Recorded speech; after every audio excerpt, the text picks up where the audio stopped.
The Lena comes to mind. The Tiny comes to mind.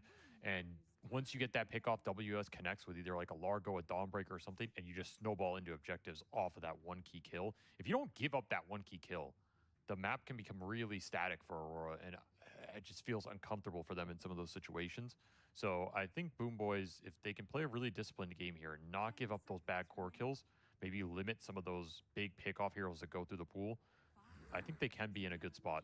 They're going to be in the Earth Spirit. Again, the Tiny gets left. This is the big hero for me that, are you going to give it to Nightfall? And maybe this Necro is just a pretty tiny block, to be honest. I think they're really thinking about these big melee boys coming out between WS and Nightfall in the side lane, and they're really saying, you know what? Yeah, you want to pick Tiny, you want to pick Dawnbreaker, you want to pick Timber, this type of archetype, you're going to have to play it into an early Necrophos that we're going to flex around across 3 lanes. Got to remember, Boom Boys, I think they're one of the teams that truly flexes this hero and not fake flexes it.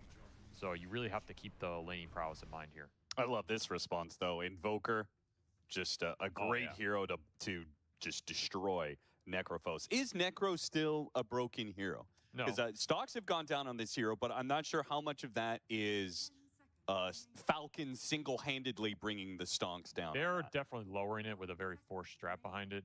I think the hero's stronger than that makes him appear. Sure. You need to be able to flex him, though. You need to understand how to play him in the different roles and what those timings are. Like here, this Invoker, you're not running this Necrophos mid. You just do not want to end up in that situation. You're going to need an Invoker counter. You're going to need some gap close. And they're just going to instantly jam Marana Dragon Knight. Okay, they were very ready for this Invoker answer. It's going to be a DK for GPK out of that mid lane. A matchup he's very comfortable playing in, something that can exert pressure onto the Invoker if you're able to rotate in. Marana gives you that power. So you're putting a lot of emphasis on ganking this mid lane. You baited out the counter pick to this Necrophos, and you're just going to throw him in one of the side lanes here. Likely the off lane. I think the Invoker is still very good against the carry Necrophos, so I'd be surprised if they run it there. And you're going to look for probably a last pick here, Tachiro. Tiny is still in the pool for Nightfall if he wants to threaten the map, but it's, again, counter-picked here, so he's going to have to go for something a little slicker in the Wind Ranger. Why Wind Ranger? It doesn't seem super obvious to me. It is a curious pick here. It is good for the lane against the off-lane Necro, if that's what he's worried about. Okay. Otherwise, it's not doing a lot against Necrophos Dragon Knight in the game. Kind of hard targets to go on focus fire and feel good about. You do have some Alacrity backup, but you have a break in the Hoodwink. The extra stun here is nice, I will say. More stuns with Hoodwink, Jakiro, Invoker feels great because these 3 are giving you a lot of damage. So if you can land some shackles, I think the value of this pick goes up considerably. But I would have opted just... I would have liked the Tiny Sven archetype, but again, if you're really worried about playing that into Necrophos, which is very reasonable, then you got to get creative here. You know, what is a range stun or carry?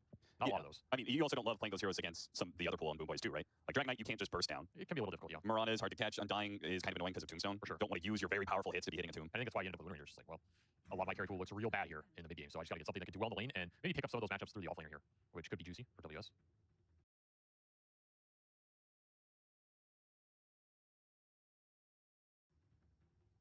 They're going to ban the Doom. I was just about to mention it. You know, you have two targets that can reduce the healing of and give you some extra scale from that offlane. Wouldn't mind another stunner, though, as well. Like, I do think you have a lot of damage if you're Aurora right now, and Boom Boys are kind of just sitting there. They're playing DK, Undying, Necrophos. They're going to group up. They're going to smack a tower or Roshan, and they're going to be very clunky and static when they do that. So if you just have a hero that can go in and lock these heroes in place, you have plenty of damage to pour into them. There's a WS Brewmaster that comes to mind. Yeah, I was thinking the same. One of the better counters against Necro. Yeah, looks pretty juicy here. He does play a lot of Dawnbreaker, but this does not strike me as the Dawnbreaker game. There's an Underlord in the pool, which I think is... It's a double-edged sword here for sure. Some really bad matchups, also some good matchups. You could just play for the pits. What do you think about... Is Batrider insane? Because that hero is good versus Dragon Knight and Necro. It's an option here. Option for sure. The Naga ban's really interesting. Not a lot of teams are going to last pick this carry Naga, but Kiritich does play these micro heroes. They're just going to opt for the Underlord. I think it makes sense. Like, it's the AoE control you want with all this damage. He's going to suffer against the dying Necrophos. However, no pick here in the off lane was going to feel amazing. Does this change anything for you about where Boom Boys are placing these heroes? Like, it does make the carry Necro a little more enticing. I think you should throw it in the off lane here. I don't think you want to get chewed jebaited. Unless they're going to play like Arc Warden on Kiritich or something. I mean, that would be a real wild card. It's not the worst Arc Warden game, to be honest. Right, yeah. I feel like to round out Boom Boys lineup, I just want a team fight initiator. I feel like I want damage. I think they need more damage more than anything. I'd say Spectre's really nice. However, Into the Underlord is asking for trouble. It would be cool if they did Ember and ran offlane DK. I think there's a lot of stuns for the Ember to play into. Yeah, that's fair. Actually, you got Underlord to deal with. Yeah, I think you need some real damage threat. Something that's going to really shake this Aurora lineup up, because I think they're pretty happy scaling here. They have Underlord Invoker with a bunch of stuns, a bunch of AoE burn damage. It's kind of miserable for this DK to just walk in the fight right now. So if he's not doing a lot, then who is actually winning you the team fight? This is what I want to know from Boo Boys. That's what I'm thinking of, some Arc Warden type hero, something that just flips the game on its head. I think the Naga Man was quite smart. That is a hero that would have done it even into the Underlord counterpick.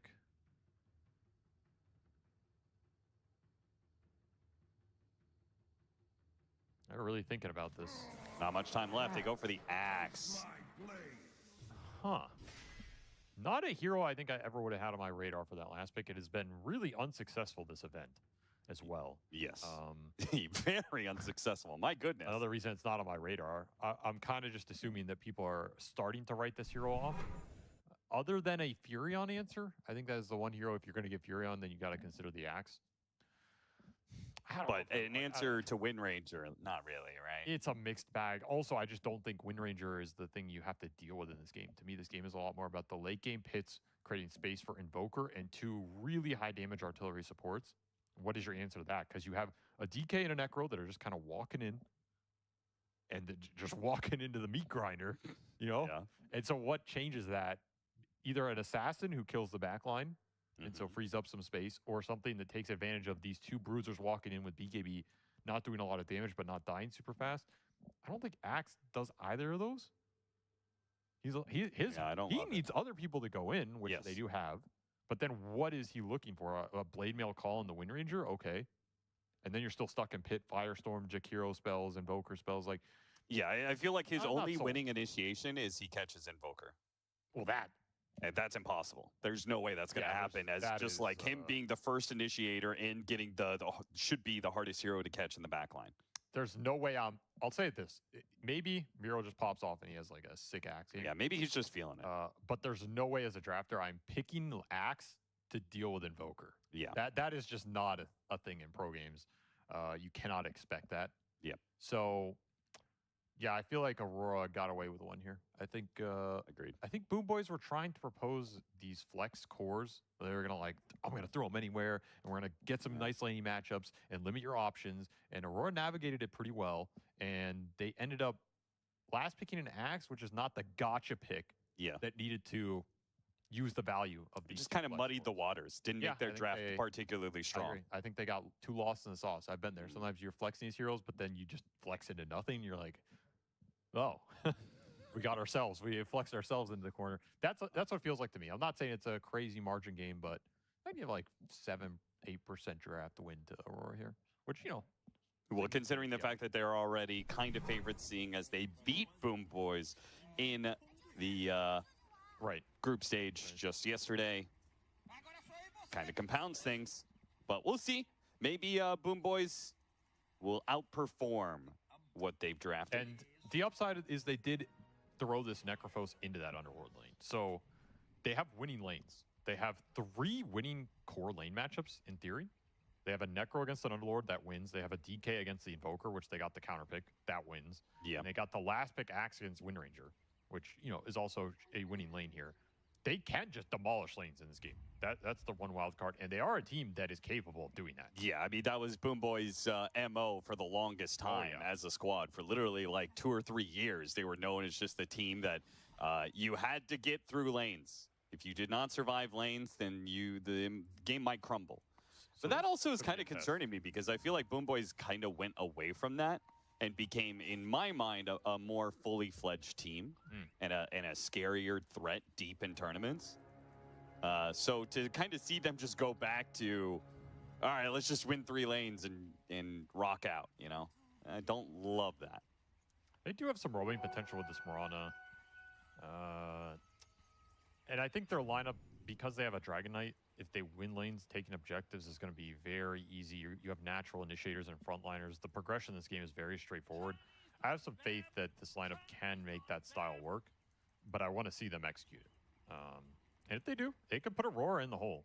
And this late game presence, the Invoker scaling, all this damage behind the Underlord doesn't mean anything if you can't sit anyone on the front line because the early game was just so miserable you don't exist. It's definitely a possibility here. You are playing offlane into Undying Necrophos. Like, that is some GG, get me out of this pub right now territory for WS. Yeah. He's not going to be happy. Hopefully, he can get some stacks or something. This is one of those lanes where he could have 0 CS for, 2 or 3 minutes until you get equilibrium. You just got to spam aggro pull and pray that you don't get your region abused too much. Well, he got one. He got one, Creep. Maybe he gets a second here, so. Oh, okay, he's thriving. Yep, there he goes. Kataomi's fighting Mira a little bit. I would just be zoning this Underlord a little more. I'm surprised he's trying to take the fight on the side. I think Mira's very happy with that outcome. They get the lane back very quickly. Yeah, usually it's better to play with the Necrophos anyway, right? Yes. If the Squirrel's going to pull the wave, I think that's acceptable. Again, you're just going to annoy WS a lot more, so not sure I like how Kataomi played this first wave. They're still going to win this lane no matter what. It's just eking out minor victories. We'll see how much GBK can perform in mid too. He is very used to this DK Invoker matchup. He really likes it. And you can out-CS Invoker pretty hard early and just translate that into faster 6. I kill you with any rotation off the Elder Dragon form into taking your tower. And if the Invoker ever loses the tower early in this matchup, his map state can become really sad. Oh, nice Sunstrike tank. He's pulled that off twice now. 2 different range creep denies off of tanking the Sunstrike. Makoto just not getting the timing correct. Yeah, GBK is such a good laner. It's ridiculous. And his offlane? Miro? He's chilling. Probably just goes fast, phase boots, blade mail, blink. I don't see any reason to do anything else. Maybe you get some extra ancient stacks up, but I can also see those going to the Dragon Knight. So I don't think he's going to need a lot of extra help this game on the Axe. You just want him to have a stable lane here. Get ahead. Tombstone. Nice deny. Underlord's doing better early than I thought. Mira, given this Undying, the runaround is definitely done some work here. And Nightfall, CSing super well, 17 and 4. Overperforming in this top lane. Good sign for Aurora. They're CSing very well. Even the Invoker caught up mid with the extra Force Spirit summon, so it's looking pretty solid. Oh my god, he's gonna die. The Sunstrike's gonna come through. Okay, the heal came out. Heritage keeps him alive. Kataomi not dead yet. Blood Grenade to slow him down. Kataomi's trying to juke out Mira. Goes back through the trees. He's good for now. Receives another heal. Mira now low on resources. He should have died there. Sunstrike was a little late off of the Pinion and the Disable. That would have been a nice first blood for Makoto to snag, as we still have it available on the field. Costs him a lot of his mana too, which is no fun.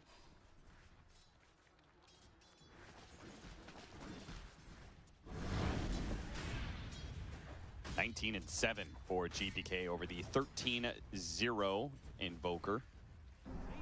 Makoto is not having fun in this matchup, but kind of expected. He's doing all right. He's not getting slapped. That says something here. Just got to look for that Mirana rotation. Save is the wild card of the map in this first 10 minutes. He doesn't have to sit with this Axe.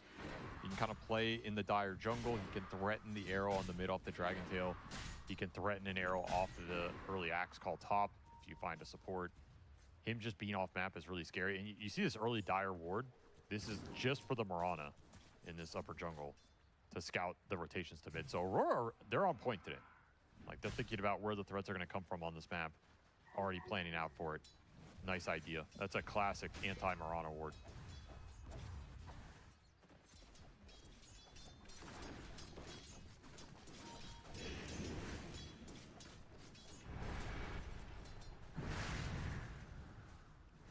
Lanes are starting to swing Boom Boy's way a little bit here. Particularly as Underlord. I just cannot exist down here. You're seeing the regen investment. That's all net worth down the drain just to stand on the lane. Nice rotation, though. Bushwhack into Sunstrike, but it's going to miss. Doesn't really matter. He's surrounded by too many heroes. So good rotation. I mean, if you're not going to win that lane, I think Mira did about as much as he can do. For sure. With given, as you said, the runaround to Undying. But now that's kind of over with. WS is just in hell, and Mira can't save him. So better to just win that top lane more. This does free up Kataomi. He can kind of choose what he wants to do now this lane is done. Undying's not the best at rotating mid. Yeah, however, what does freed up Undying really mean? I think you do have that option because you have the DK. He can just Elder Form, stun this Evoker. You drop Tombstone Blood Grenade. Mikoto's dead 100%. Drop the Sentry to catch that deep laning mid ward. Got to keep the Catapult alive here. They're just bringing everybody mid. Even Miro tagging along.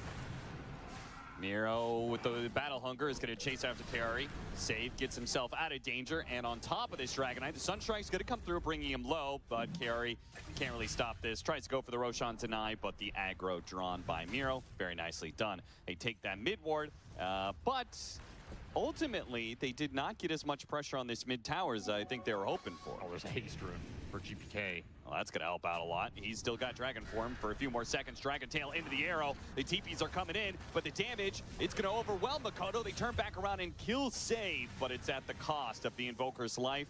Maybe they get the Undying as well. GPK picks up the extra support with the TP in from Nightfall. He collects the Undying kill. Getting another ward? Ooh. Wait, nobody got that? What? Interesting. That was an ops, right? I'm not blind. I don't know what you're talking about. Okay, never mind. Anyway, that was a really nice haste rune. Okay. That really bailed out that entire skirmish. I'm surprised that Kataomi just chose never to drop Tombstone at any point in that. Kind of interesting. Yeah, that was weird. Does have it now, though. Looking to contest with some Shrine.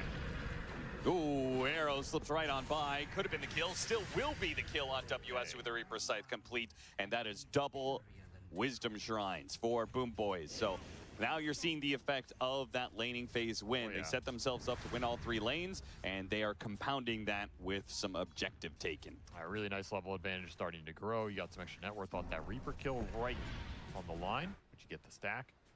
A little extra value. Very happy with that sequence in the end. And now you're going to get another Elder Form straight into the mid tower. There's another Glyph forced. TP coming in, but they spot it. Still the pressure mounting on GPK. Already got him down to half. The Tombstone's helping out, but Jakiro easily deals with that, and GPK slowed down underneath this tower. Another successful defense for Aurora around this tower, and even better than last time. Last time they had to make some rough trades in order to keep this mid tower healthy. This one was clean. That is a rough go of it for Boom Boys. When you play as DK Invoker, you need to always have the numbers every time this DK hits the tower. You cannot let him just get fried by the Invoker spells. You know, it's effectively Brown Boots Invoker just killed your mid-hero. That's a big swing for Aurora. They're even going to get the axe at top. Yeah, all of a sudden, good job on your laning phase win, boys. Yeah, what happened? Aurora just ripped that away from you with a couple of fast kills. And all you're left to do is just go back mid again with the next form. There really isn't another point of pressure here. This is the issue with trying to snowball lanes at this level. It's just so hard to pull it off. We aren't really seeing anybody achieve this other than maybe Vision at the top of the chart right now. Yeah, and that's there's a lot of things going on with them. So yeah, they're just really goddamn good. So yeah, how much of that is, you know, them strategizing versus them just being better? It's just not a meta to run games over. We're just not seeing it. Most of them are going later. Most of the win conditions are in the 40 to 50 minute period, I want to say. Yeah, I mean, I think it's the longest average game length of any TI so far. So that's good for the viewers. I enjoy that. There's been a lot of comebacks too, so you also have to kind of anticipate that even if you build a lead, nothing is secure here. It just makes these kind of drafts a little hard to execute. So, Boom Boys, you got to take a little breather here. Not try and overforce things. Continue to play to scale. Make sure you hit your Necrophos timings. Those are going to be the biggest in this game. You will always have this sacked Underlord that you can kind of abuse in the fights.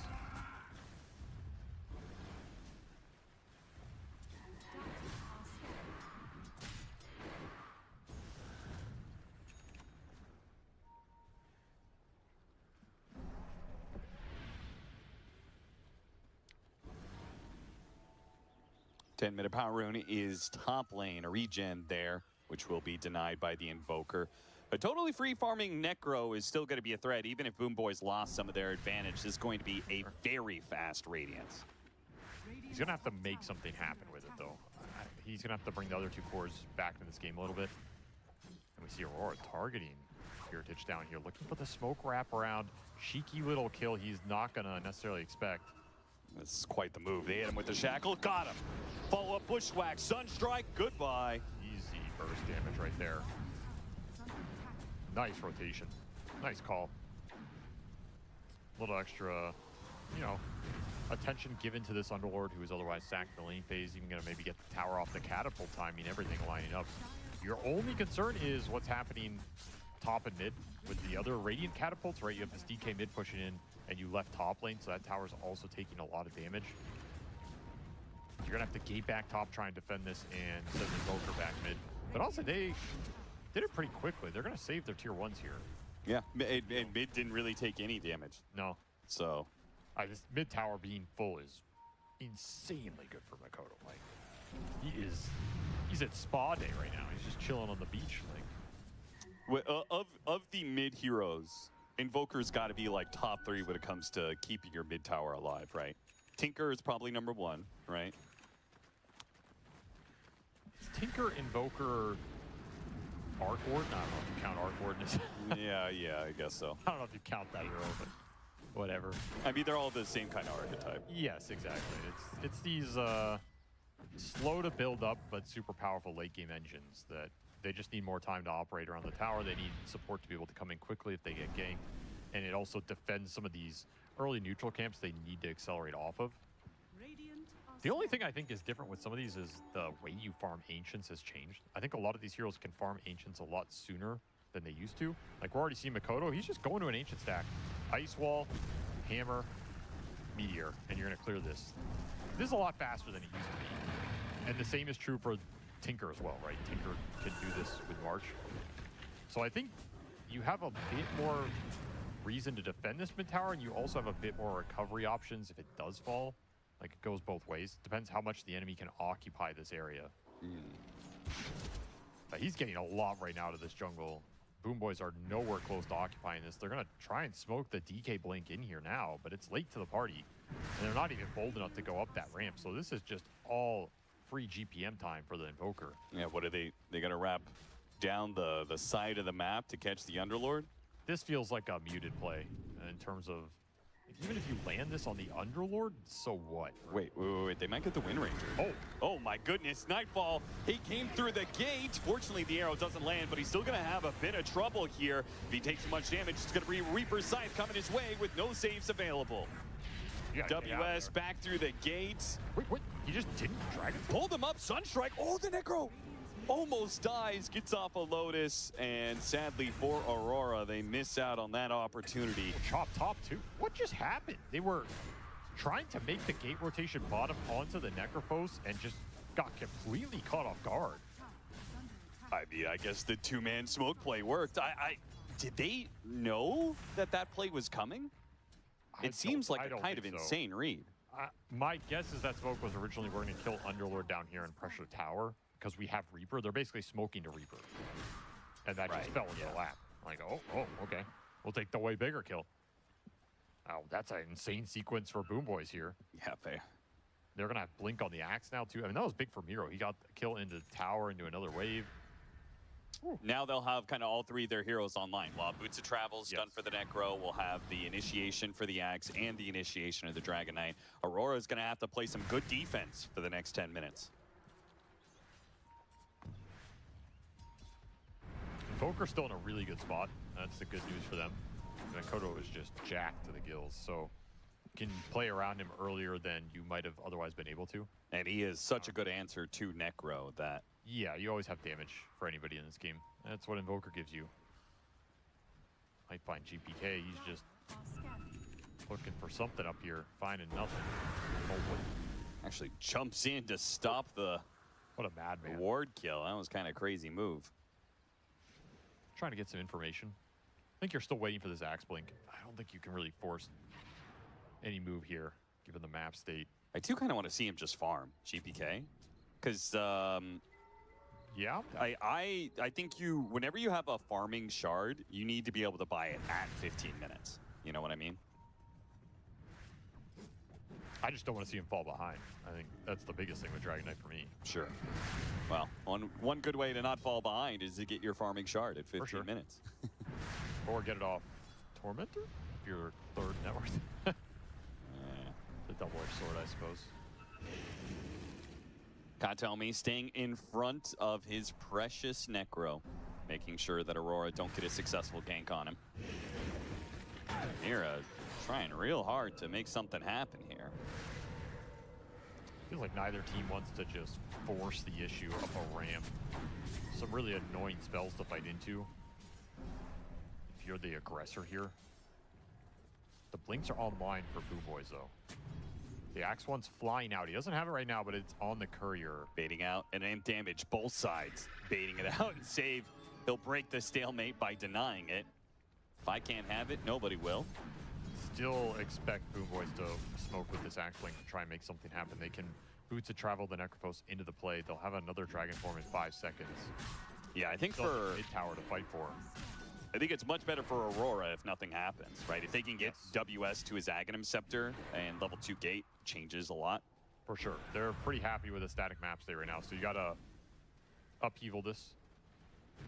And you gotta get this mid-tower down. I think it's just causing you too many problems in terms of where the Axe and the Dragon Knight are playing. They're smoking the Axe top, looking for Nightfall. It's the biggest prize on the map. It's just not gonna lead into an objective necessarily. Why do people level up gate, by the way? Well, hold that thought. You gotta go here, right? Got the call on him. Follow up Ice Path. The arrow is gonna land though, and no dunk, but still a kill. Nice TP away. Was a good idea. Unfortunately, just a half a second too late. Still gets caught.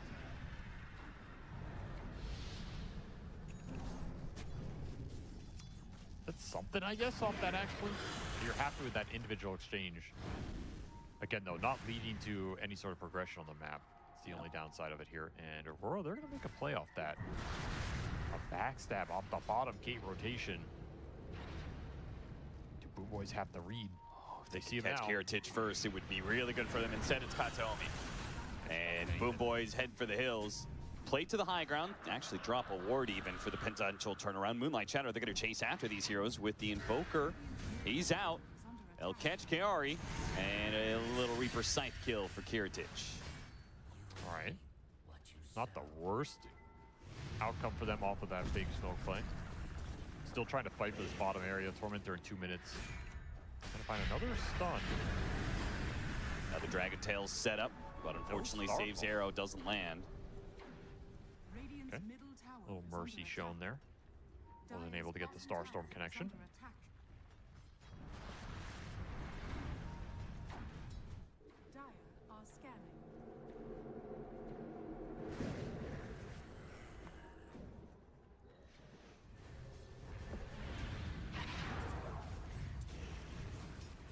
I can't believe this mid tower is full HP at almost 20 minutes. It's wild. Against a Dragon Knight. Yeah. That should never happen. And in fact, it's going to be the Dragon Knight's tower that goes down first as the Forge Spirits pushing in over and over again, and even got the last hit. Katomi was unable to secure a deny. Kodo doing work in this game right now.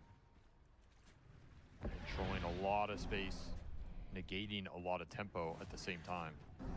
Invaluable for this Underlord to farm back up, for Nightfall to hit his KB timing. It's a very frustrating hero to play against in these games where you just can't break the map open. If you can kill him that one time, it feels great. Otherwise, you're just chasing ghosts.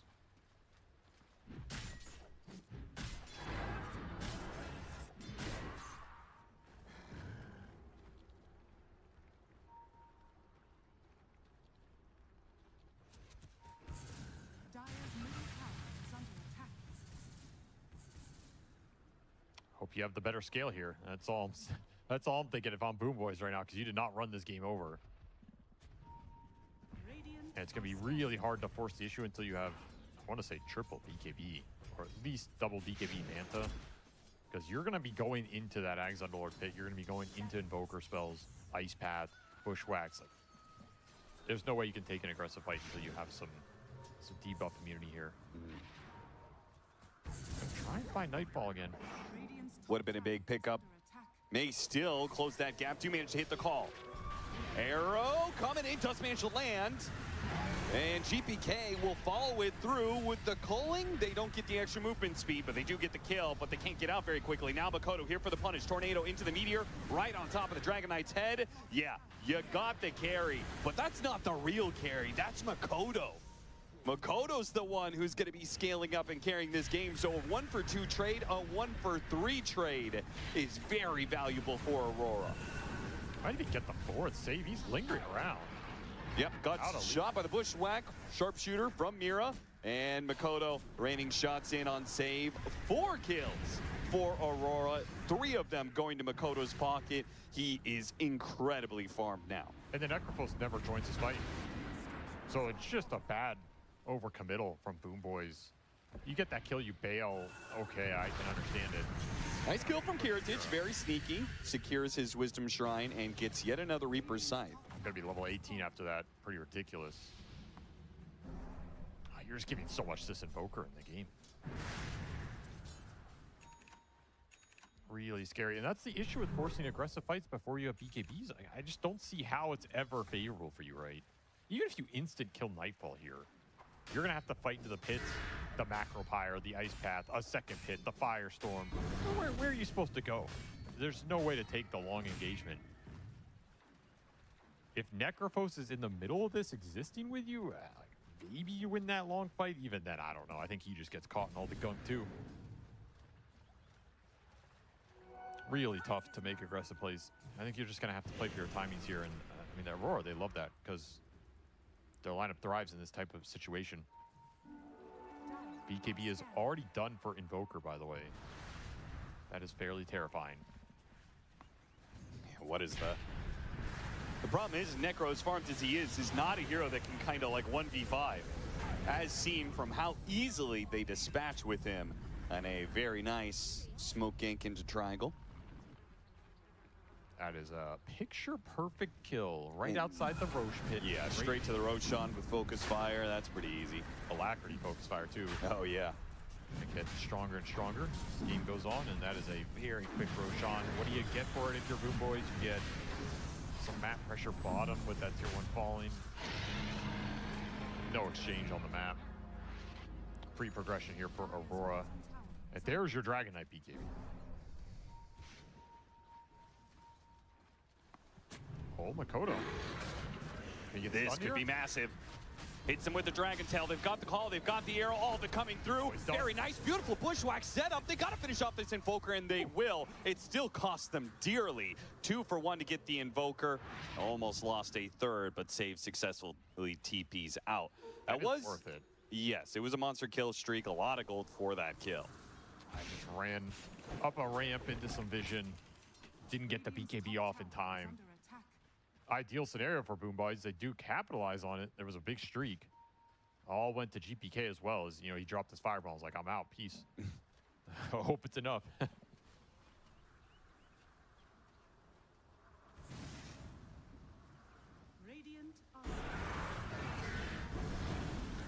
Back-to-back pickoffs on the 2 most important cores of Aurora. This duo has been doing work in this game, that's for sure. Yeah, they've found a lot of openings. They picked it very quickly in that second phase, very confidently. They know how to execute the 2-man gang squad. Done some work, bought a lot of time. If you can get to your triple BKB, that is the point in this game where you can strike. And you can ignore a lot of the control from Aurora. A lot of their capability in that 9-second interval is muted completely. I mean, doesn't that kind of go both ways? It's not like Boom Boys have much of a physical damage threat. I'd say they could, well, yeah, I guess that's fair, but they do have Axe with the Blade Mail call. Yeah. And I think their stun initiators are more reliable. So often it makes your BKB stronger because you're going to be able to start fights by either go in Dragon Tail, go in Axe Call, threaten the chain stun with arrow or the other stun. And you're popping BKBs while that happens, whereas the enemy is not necessarily getting theirs off. And even if they BKB at that point, you're still killing that first target. Right. So I think it does give a slight advantage to Boom Boys here if they can find the jumps. Moonlight Shadow helps you do that a little bit. Save, you're flirting with danger down here.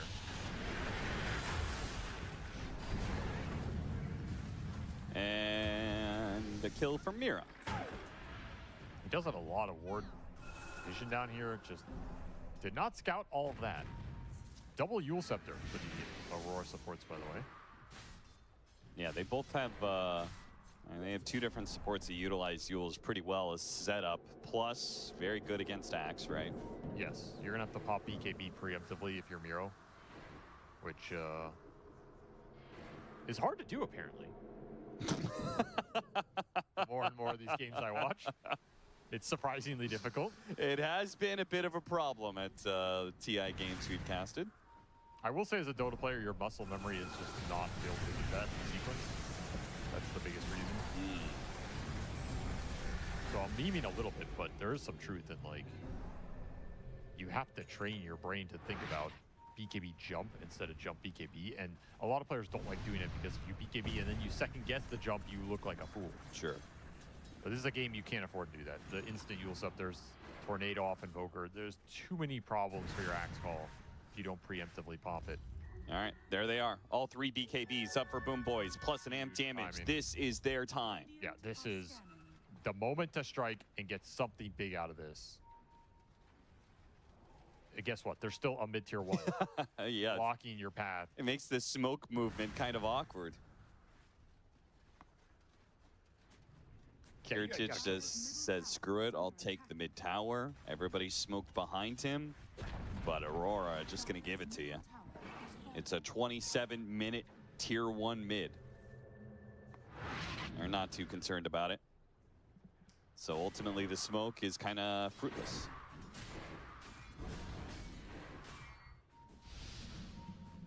Makoto is going to get a Linken's to deal with this initiation from the Dragonite. May even see it block a Reaper Scythe if Makoto isn't the one initiated on. That's fair. Help somebody out. Oh no!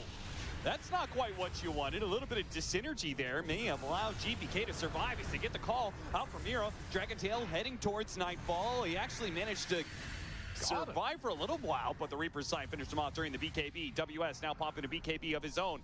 Aurora retreating off of a failed initiation. Wait, the turnaround with the Meteor and the Sharpshooter. Oh, the Manta pop. It dodged a bit of damage. They're going to chase after a call on 2. They have the Yules, but the damage is done. Kiritich was able to separate. Now the arrow going after Makoto. He's making a run for it. They do have the Tombstone save. Beautiful stuff there from Kataomi.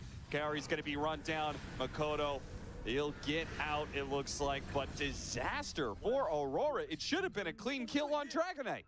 How did it go so wrong? And beautiful execution from Boom Boys. They salvaged that. Slight misplay with the Tornado Shackle. Ooh. I mean, I won't say slight. I think that's a pretty bad misplay. I say slight because at the start it's like, well, how bad could that misplay be, right? And it just spiraled from there. It's also a setup. They saw the situation. Nice snipe from Mira. Whirl. Always annoying. Like, that wasn't a situation where it was like, oh my god, there's a hero right in front of us, and they both reacted really quickly. That was a planned, coordinated play. Yes. And they just didn't communicate who was doing what there. Well, Makoto will find another pickoff. Aurora salvaging the after effects of this. They really are. This really didn't turn into too much of a boon here for Boom Boys, but again, that was supposed to just be a bad situation. Beautiful spell casting, beautiful saves. The amount of sustain coming out from the Necrophos, the Undying, was doing a lot of work in that engagement. Yeah, we talked about the importance of saves in these. Like, these team fights are very long and drawn out, and when one side has saves, it does matter a lot in these later team fights. 100%. Especially when your heroes have a lot of innate regen. We're seeing a lot of hearts, a lot of, you know, Centaur heart, this type of stuff. You save that hero, he resets, he can regen back up. Yeah. It's like an Aegis. And that's why Aurora are going to try and get some saves themselves. The Undying has the benefit of just an easy 1500 shard tombstone save. Aurora, with their double Yules, can make double Wind Wakers at some point. Mira's going to go for it, though Kaori wants an Aghanim Scepter. I don't mind this. I don't think you need double Wind Waker in this game. You just need one for that Axe jump or the DK stun to break that chain stun combo. And when you've got Underlord, you've got really good setup for Ag's Macro Pyre. Yeah, the Ags looks pretty juicy here, I'm not gonna lie. They kind of synergize together. The pit holds them in place for the damage. The Macro Pyre slows them down, so they're in the pit for longer, more likely to get more latches. And these heroes are, again, pretty, they're not clunky, but Axe, DK, Necrophos, once they're in the fight, they're kind of just sitting there. They're not mobile. Right. There's no Ember Spear in this game. There's no Storm. You drop a macro on some of these guys, they're probably tanking it for 5-6 seconds. Nullifier next choice for GPK, who has done a very good job recovering, right? Like, it was looking like a game that he might struggle to keep up, but he has. He's almost the same net worth as the Wind Ranger. Oh, he's killing it. Already, like you said, level 20, so he has the Breathe Fire extra damage. He took the health, the cooldown, and the Breathe Fire damage talent. So going for more of that surviving spellcaster Dragon Knight than the scaling right click. Yeah. It's a lot of damage. It adds up.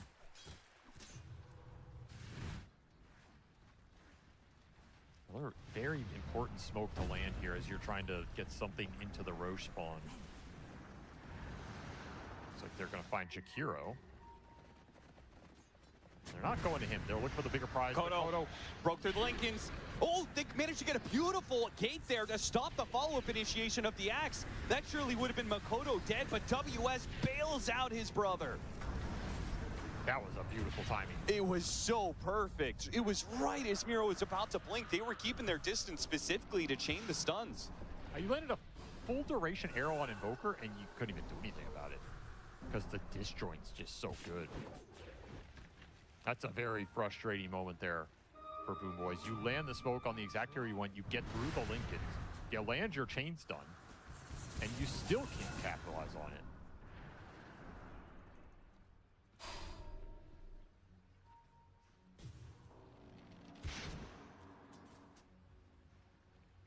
Perhaps a moment of concern. Yeah. Like, well, what does that situation look like other than that? That's better. Everybody just instantly blinking on top of the Invoker so you can't get gate disjointed? Yeah, that's kind of awkward. You don't want to stack too much. No. If they get a Wind Waker save, then Makoto is able to maybe punish you real badly for stacking on top of him. He has the extra Chaos Meteors. He just got the Shivas, so the AoE and the damage has ramped up considerably for this Invoker. You do clump into anybody else other than him. The clump does also work to Boom Boy's benefits, particularly if they can get level 25 on Kiritich. And he is not that far away from it. Level 23.5 right now. Death Pulse is nice. Death Pulse is not saving you against this amount of damage, though. Sure, sure. You're going to get absolutely eviscerated if you end up 3 or 4 heroes on top of each other in this game. Aggressive play from Aurora. Just going to send it up the hill. Very bold. Gonna run into GPK, spots him with a ward, lead off Tornado. It does give an opportunity for GPK to pop BKB. Didn't cost too much. I guess you use your gate. That's the biggest spell down right now. They're gonna try and hold the area, but they're on the low ground. Instant smoke isn't gonna work. Got the Shackle initiation. Follow up though. Call Miro. He stops Nightfall where he can. Arrow's gonna land on Nightfall and they instantly Reaper Scythe him. No save there from Aurora. Miro with a sharpshooter will bring down save. WS with his BKB will teleport out. Does not have a gate to return to this fight. So they're gonna be missing him. Aurora left with 3 more teleports. It's almost got the Jakiro there out the call. Instead, it is Mira Makoto got out, WS got out, 2 of the cores get away. Another win for Boom Boys. Nightfall never got his BKB off. Don't really know what happened to him. He just got instantly axe called after initiating the fight with Shackle. The Wind Waker did come through on the axe call, but the second he dropped down, he dropped into Arrow and just got psyched on top of it. I thought that was going to go worse for Boom Boys, considering they were on the low ground there. It looked really awkward. But once again, the mechanical gameplay in these team fights has been on point. And GPK is kind of a menace. These Dragon Knights doing a lot more work than I would have expected. These breeze fires, they hit for 540, 9-second cooldown, plus a fireball on top. It's chunking some of these heroes. You look at the damage numbers going into these cores. You just get hit by one spell. It's like a 4th year HP. You just, oh, I gotta get the hell out of here. It's such a big AoE, it can hit so many heroes. He's also just not the guy you really want to have to go on in this game, so if he can become a bigger damage threat, it's really annoying for Aurora.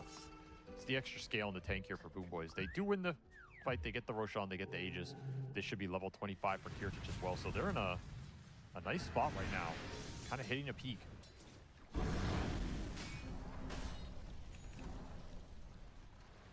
Mjolnir about to be done for GPK as long as he doesn't get caught by Aurora here. Really putting himself out there. Blinks back, picks it up. The Moonlight, extra smoke, trying to find a little pick off. Aurora, they're gonna skedaddle out of there.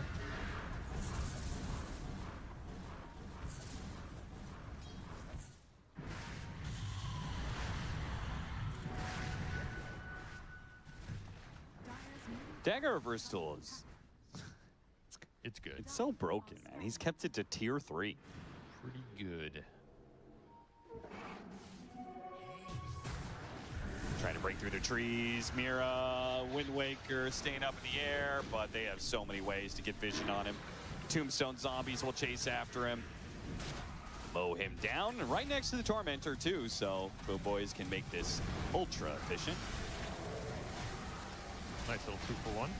How's Save doing on his Aghanim Scepter, by the way? He's about 3/4 of the way there. He's gonna get a shard. And a fresh shard, so about to get both the Aghanims upgrades. This game state's looking a lot better for Boom Boys than I thought it would, given how strong the Invoker is. Like, he's 11-2, but they're building a net worth lead. They won that Roshan. These heroes are getting fairly tanky, scaling up. And they're just always going to have the advantage of getting successful openings for fights because they're the ones with the extra smoke, right? Moonlight Shadow, that's so good late game. And Mirana also gives you those openings. Eventually, we're going to see like level 25 Mirana, right? Where you're just spamming out arrows and maybe you finally hit one that gives you an opening to go for a fight. There's definitely some hidden scale in this lineup that's really annoying in the ultra late. You also get the Ags Dragon Knight for, you know, that Black Dragon, that all of a sudden you have this guy going over cliff lines and super tanky and just obnoxious as well. Yeah, that's true. Like, who really puts out physical damage to threaten him? It's the Wind Ranger, but again, the Wind Ranger is your only physical damage, so it's very easy for Miro to just target Nightfall every time. Miro is going to spot WS. Has to save the call, though. And it can call into Arrow Chain Stun, but they won't have the damage unless somebody else comes through. It's the Necropose with the bots, too. The Reaper's Sight to chain it. Beautiful. That's the kill. Nicely played by Boom Boy. That early bots, too, definitely gives you some extra kill threat. And you don't have to save that call for the BKB cancel. You just kill him straight up. With level 25 and Aghanim Scepter soon on Kirtich, we are really going to test the limits of what a late game Necrophos can do. He's so jacked, though, after that kill. 34,000 net worth. He's 10K ahead of Invoker. Yeah, it is ridiculous how Kirtich has stayed so much more farmed than anybody else in this game. Yeah, even when Boom Boys was losing fights, man was farming him up a mountain. He has looked amazingly good on this hero right now. Honestly, like Kirtich, of all the like carry players that have been on these Boom Boys rosters over the years, I think they've looked best with Kirtich, even though, even though the individual rankings of carries, nobody would put Kirtich above some of the others that they've had, right? some respect on his name. I think absolutely. There's the Black Dragon for him. Going to help with this siege. Yeah, this is going to be rough for Aurora to deal with. Kiritich just diving forward with his Shivas. Aegis out in 20 seconds. You're going to try and stall that, but he's going to be able to slot in an Ags that's arriving for him too, so that just upped his damage considerably. And a fully eaten Sin is They're going to try for the Dragonite. Go for the break off the sharpshooter. Oh, he's so low. The heal is coming in for the Necrophos. They do manage to get a Miro. His initiation was stopped by WS. Another great gate play. And a dying tombstone that only delays the inevitable here as he pops out with a flesh golem. A second death. A second kill for Aurora. And a nice defense hold. They are still able to fight if you're Boom Boys. They have the Undying back into play. Gonna hold the high ground. Hold the high ground, get a quick kill onto the Jakiro. Do not have to use any Reaper's Scythe. Use it for Mira for an extra kill, but he didn't die immediately. Wind Waker's on out of there. Bushwhack holding in the Necrophos. The Sunstrike, it lands, doing some damage. Shackle Shot follows through. The Firestorm's building up. Shivas to slow him down a little bit more, but a Force Staff got him far enough away. Resetting back up to the high ground. Oh, yeah, TPing over to the tier 2. You really do not want to let these guys get away. A beautiful tornado hits on 3. Here comes the meteor drop right onto Kiritich's head. Shackle Shot holds him in there for a while. And yeah, they just cannot seem to kill him, man. And the AoE damage over time, it's finishing off Aurora. Eula Scepter goes out, but Makoto's still in trouble. Need the cooling plate. They don't need it. BB. Oh, they get him. He's a beast. They just cannot handle Kiritich in a 4 versus 5. Look at the damage on the Invoker. He took 1,000 from Hearthstone. Oh my god, what an arrow from Save. Not going to dive in for the kill, though. The Invoker is dying trying to kill Kiritich. That's pretty... It's just how farm he is. He ate an entire Ag, so he got to keep all of his item slots on top of outputting that extra Heartstopper. Just disgusting. And it means so much when he like starts that skirmish with a kill, right? Oh yeah, the region just goes insane. Yep. And he finds an arcane rune. Okay. Brother, 1.9 second death pulse. You don't want none of this right now. Gonna be slowed down, Mira. Oh, it's just too much mobility, too much tank to handle. All the way back to the fountain. Mira is chased too. What a beastly performance right here. And look at him, he's trying to leave right now. Trying to get the other lane. Trying to get the lanes in quick as possible. They still have the top lane. They can go for free. They don't have to worry about bottom tier 2. He's 13,000 ahead.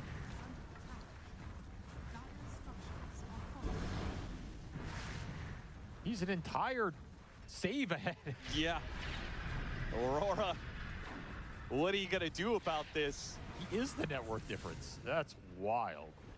It seems like Nightfall, I mean, you got to get a Nullifier, I think, or something for the Necros and focus fire him down alongside the Invoker. You need anti-healing. You need a Crochet or some Vessel hit or something, right? You have 0 anti-healing in the lineup right now. No Crochet, no Vessel, Wait, no how is Scotty. that possible? Well, they didn't build any of it. What do you mean, how is that possible? How is that possible? A professional team did not build any anti-heal against carry Necrophos, who was kind of been the biggest threat for 20 minutes. I think it is it's biting them here a little bit. They went double Octarine between the Invoker and the Underlord. I think these are great Octarine kills. But one of those could be a Crochet, could give you a little bit of extra oomph against this Necrophos. That's the biggest problem right now. They underestimated it. And it brought the other cores into this game. Right now this Dragonite is level 25 as well. So he gets the Wrath bonuses. You have the Black Dragon online. He's doing some serious damage. He's a big problem. I mean, I guess to be fair, I thought Invoker would deal with the Necro. I also thought he would have the damage. Clearly, Aurora thought the same as us, but... He even has Conjurer's Catalyst, Timeless. Like, the damage should be there. You have an Ags macro. Broke through the Lincoln's Tornado goes out. PKD activated from Makoto. Stops the initiation. He's going to get a really good meteor on some of these heroes. Spaled out by the Tombstone, so not that much damage. Bots 2 back over to the other side. Kiari in some trouble. Reaper's Scythe. All that Kiritich wants is to get that regen flowing, and that Aghanim Scepter. It's so much AoE damage. Aurora cannot fight into it. So this type of engagement is why I felt they needed a initiator that was reliable for Nightfall, because the way we're watching these fights go down, you're basically just running into Boom Boys, and what is happening to progress your team fight? Like, there's just nothing setting up all the damage. You either have to aggressively Fiend's Gate on somebody or land a Shackle. And we're just not seeing those land. There's a Tombstone save for one of them if it does land. And then you're just kind of desperately throwing out damage and trying to retreat. So the initiation has to be more decisive here from Aurora, and they have to just kind of full send and commit it and find a way to land these stuns, check the Undying with somebody else, and go from there.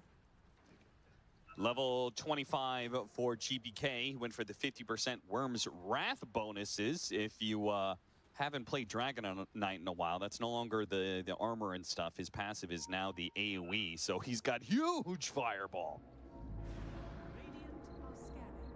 I wonder if there's any item you can build to... I guess it doesn't matter. Nothing really changes it, but it's going to be doing a lot of damage in the late game, that's for sure. Another about the Nullifier. Another level 25 will be the Axe very soon. We have level 20 on both the Mirana and the Undying. So they got some very nice talents for both of them. Starstorm off the Aghanim Scepter arrows. Only gets better from there. Going to be doing more damage, and the Tombstone is harder to deal with. Meanwhile, Aurora, only level 25 they have, is WS's Underlord, who did go for the Pit of Malice route. But it feels like they have a damage problem. They have to get BKBs out of Boom Boys early, reset, and then win after they're expired. I think that's kind of the only way Aurora wins a fight, because their initiation is just too unreliable. Yeah. And there's a Tombstone save. So you're going to have to go in, bait some spells, and win on the second salvo. That's going to be really difficult without somebody getting caught. And it's hard to get them to use their BKBs because, one, they're very tanky, and two, they have the save of the Undying. Yes. So you can't just drop a meteor on them and be like, haha, you have to BKB now. Like, these heroes can't tank that, and there's a save, and there's heals. So it takes, like, a really hefty commitment from Aurora to get that BKB to be used in the first place. Could fight the Roche. That's another way to kind of bypass it, because then they have to commit to the team fight. Sure. See what Aurora can muster here. Been tough so far. And GPK, he can just cliff walk this entire area. Really annoying. Do have constant ways to get vision inside of the pit. Kiritich pushing out, pushing into them with the Moonlight Shadow. Got a shield room. Oh, gets dispelled. Got the initiation call there. Emira in some trouble. And he's killed. Aurora don't really get much out of Boom Boy so far. The Reaper Scythe going to be used. There's that extra regen for the Necrophos. 2 supports down. They just have the course to deal with. Save. He's going to get blown up by Nightfall real quickly. WS, he got all these heroes inside the pit, but Makoto and Nightfall were just dealing with the support. Didn't even get the BKBs. Yeah. They held 2 of them the entire fight. Never needed it. There's a refresher for doubles Scythe, just in case you needed it. And there's one on Roshan as well.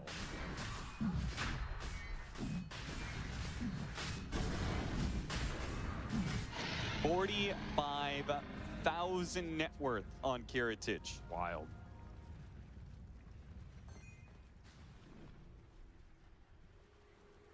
He's already closing in on that 1,000 GPM. His game's not even over. It's yeah, what a performance here in game 1. I mean, Makoto is going to get 25 soon. I don't think that changes anything. No, not too much. Nightfall's level 25 can change things if they can go and, like, you know, kill one of those supports like they did, and he could still have another focus fire for the fight.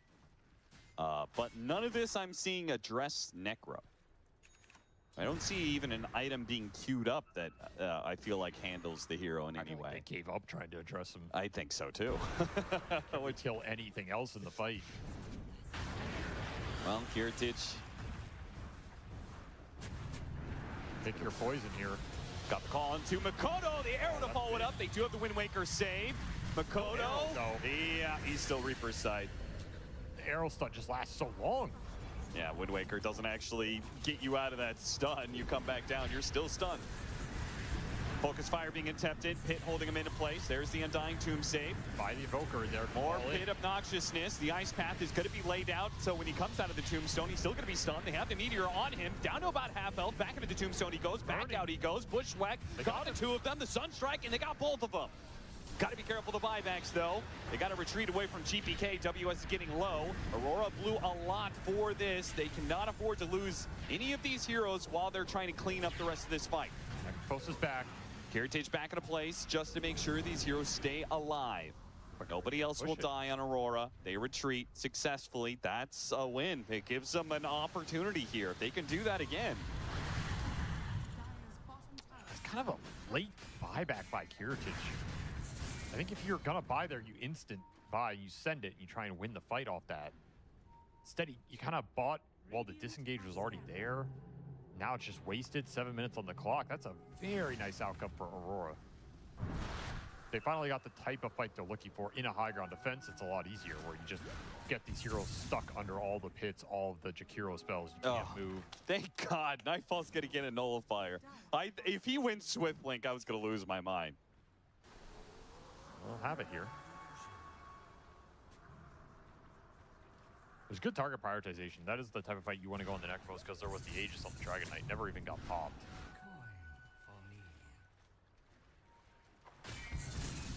Man, all those Tombstone saves were just so annoying. As long as you have the pits on top of it, it's not the worst deal because you still have to come out into all the goo, but... What happens if he refreshers? You get dying? Yeah, he just drops double tomb and like the same area. Do you just pop in and out of tombstones over and over again? That's what happened. He had a refresher shard. Oh, I actually didn't see the second tomb. That's fine. I think he dropped it off to the side. Okay. So yeah, you do just get to drop multiple ones. But yeah, the that single tombstone that they were playing in and out of, it lasts so long. Aurora do not have heroes to hit it very easily. They were still dying while they're going in and out, though. They were. It was not bailing you out of that situation. All right. Find a Jakiro. Up to 11 stacks. Got ruptured. Just kidding, that's Flair's Voda. Calling this mid lane. Nice Wind Waker timing there from Mira. Beautiful stuff. Got a pit onto 3 of them. Meteor's going to be dropped on Miro's head. Tanked it. Sharpshooter gets Mira up to the high ground. GPK is just going to fly over this cliff area, still see if there's somebody for him to kill. WS has to pop his BKB. Nice call. Got 2. Mira sets him up for the arrow to land onto Makoto. But it looks like the team couldn't fall in. I mean, it's pretty deep out there. Ice Path. Sunstrike doesn't actually land. Bushwhack, it also doesn't land. Good 4 staffs. Get GPK out of there. Would have been awkward if he had died there. He does have an Aegis, but dying inside of the enemy base may have been 2 deaths for him. Especially since his form is running out. You don't want to die cliff walking and get stuck on a bad side of a cliff. Yeah, true. No dragon form. They got a Jakiro buyback. They got an A on this off of the Invoker. That's about it. Heritage is almost level 30, so Reaper Scythe doing even more damage, can throw it even earlier in a fight. And he has a refresher too. So there is a possibility that you just double Reapers somebody who's being particularly annoying. He also has a decent amount of Reaper stacks. Got up to 11, 27 HP region. Pretty nice.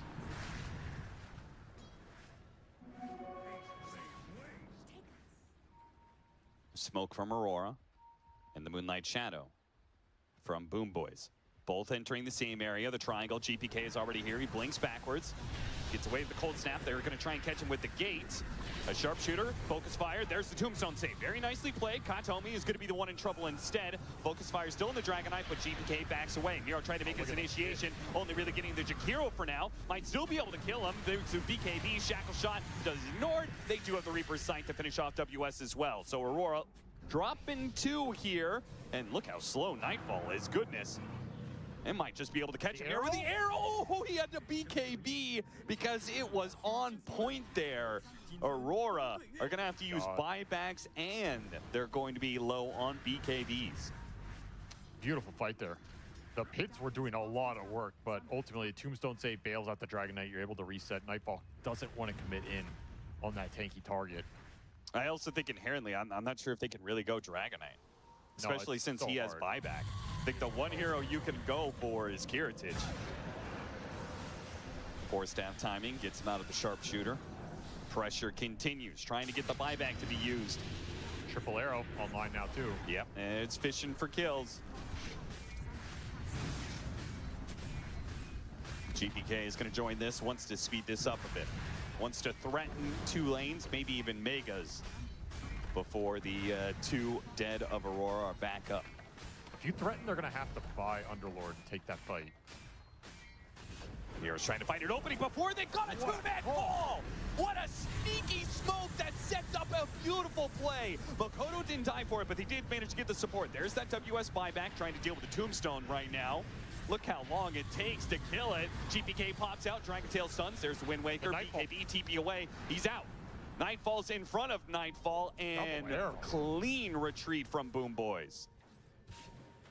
Yeah, can get out with everybody? I think so. Maybe save. He's got a 4-staff and an Aeon Disc. Okay. He is going to be the one to die. Not too bad, though. Only losing 1 support for that while getting the buybacks of both Mira and WS out of the way. Drop the signature move right in the base. Definitely some little extra, BM points right there. Yeah, damage from the Marana is starting to add up. He landed a double arrow hit at the end there. That was very smooth. What a call from Miro. Just smoked up that mid lane, jumped 2 under the tower. Aurora, they were not expecting that at all. Yeah, they were stacked on top of each other. That should not happen. I will say there's a Roche spawn potential right now. It's kind of an awkward time to force that fight if you're Boom Boys. They got lucky with a late spawn, so they're not going to have to buy Marana, but they might lose more on the map right now. Would be a nice kill if they can get it for free here. Katomi has been super annoying with the Tombstone saves. They'll get the Ceaseless Dirge on cooldown and deal with the high ground ward. Really unlucky Roche spawn for Aurora. Might have been able to force something with this. Yeah. Bloodthorn for GPK. His damage is mounting up. Meanwhile, WS has picked up a Scythe of Vice for some extra control. Yeah, that's a really big item for this lineup because, again, their reliable initiation and control is what was lacking a little bit in this game. That helps considerably. Kiritich getting his own Wind Waker, which will help get out of the pits. Help him get away from these Makoto combos. Makoto's being hunted down right now. He's a dangerous man, though. An amp damage. They're trying to wait for the Marana to get back here. So you look for that jump. Mira's going to find that initiation. No, he missed it. Smoke broke. They do have a BKB being used early by Kiritich, trying to just man up and go for the kill on Nightfall. Can he actually get it? He's braving through the focus fire. The macro fire's going to be laid down. The bushwhack, he pushed too far. He may have to use another buyback here to help out his team. A call on 2. Beautiful stuff. Hero just keeps on landing him. The follow-on sets of the neutrals will help out. An arrow lands onto the Jakiro, and they're wiping out everybody in this fight. Aurora not getting away clean. They pushed out on the map, said that there's just one final stand for them. They needed to be able to win a Roshan fight. Instead, the game likely to end here unless Nightfall can pull off some sort of miracle. No, a Reaper Sight to put him down again. They have buyback on him. They already bought back on the Invoker, but they have struggled to deal with the 5-man of Boom Boys, and being able to do it with just 2 is impossible. The stuns have been so good from Boom Boys. This Marana, every single time the arrows are landing, the axe calls have been insane in this late game. Miro found some very clutch 2-man calls. It just sets everything up. Yeah, the Necropulse dies, but he has buyback. And all he has to do is just exist in the fight. And he's your damage leader pretty much every single time. Yeah. Oh, Kiritich, she just took all that net worth, shoved it down Aurora's throat, just ran at them, died. Bots 2 back into play, and his team had already kind of won the fight by that point. There's the buyback to be used. Mega's already inbound. Tier 4 is going to be threatened. They still have 50 seconds without WS. Maybe they can get Jakiro for a 3 versus 5 hold, but Aurora. Possible. You just don't have the damage into these heroes with the tombstone saves. It's going to need a miracle. And Mira, he's already got the initiation onto Nightfall for the dieback. Makoto, Aeontis, Prox, they're going to play inside their fountain, and GG is called by Mira. What a game from Boom Boys and Kiritich in particular, the Necrophos of nightmares. That was one of the Necrophoses of all time right there. He was so far. It's just disgusting how far ahead he was. He's an entire hero ahead of those enemy cores early on in the game. It wasn't like we're talking 80 minutes or something where the network's irrelevant. Like, he was absolutely jacked, and he made it work. He landed so many Reapers, got so much bonus regen. Just walking at him. Classic Necrophos. I walk at you. What are you going to do? Apparently nothing. You don't have the damage. I think the odd hero out in this game was absolutely the Wind Ranger. Yeah. Like, I just think it's too hard for Nightfall to go in, find the target he wants, have that target controlled, and bring it down. It's impossible. And in that sense, maybe the hero is undying. Like, I think this hero stocks are just going up and up and up every game we watch. People don't have good answers for these tombstone saves. If you kill him, he has Ceaseless Dirge. He instantly comes back. He's in the fight anyway. It's just too difficult to wear through all these lives. And then Soul Rip is honestly doing a lot of work in these late game fights as well. It's a significant amount of healing over time in a meta that seems to be trending towards survivability, tanking up, making your cores as high HP as possible, abusing buybacks. This hero just fits it all, right? And he's winning lane. So what's really the downside of a dying in a game like this? It's pretty hard to find it. One of the only saves that persists against Nullifier. Yes, right. That's another big thing. You can't itemize against Tombstone. No, there's just nothing you can do. You just want better heroes to deal with Tombstone. That's all you can really do. So, or you just have more persistent damage. Like, that's another reason this Wind Ranger feels really rough in this game, is because he has to commit his damage on target. That guy gets Tombstone. You pop out later. The Wind Ranger doesn't have BKB. The Focus Fire is wearing out. You had to go on some other target. You're getting Axe called. You can't just exist in the fight and deal damage. I think that's a big difference in this game. Like, yeah, Kiritich, it's not like he's doing a lot, but he's just sitting there. And at some point, he has Ags, he has all the regen, and then he's doing a lot by just existing. So the skill difference in terms of how hard it is to execute, you know, it's very favorable here for the Necrophos. Yeah, as seen from Makoto in many of these fights, throwing like 1,000 spells, meanwhile just dying to literally nothing from Kiritich. Yeah, he took 1,000 damage from Heartstopper in that engagement right there. So, you know, what you're asking yourself, okay, we need a different approach to this game when you look back on it. I still think Invoker is capable of carrying this game, but man, it felt like the other two cores were just completely shut down. And no hero 1v5s in the current state of Dota. Yeah, you get one kill there with your Focus Fire, but then how do you commit to the long fight here? I mean, Nero, just too many perfect calls.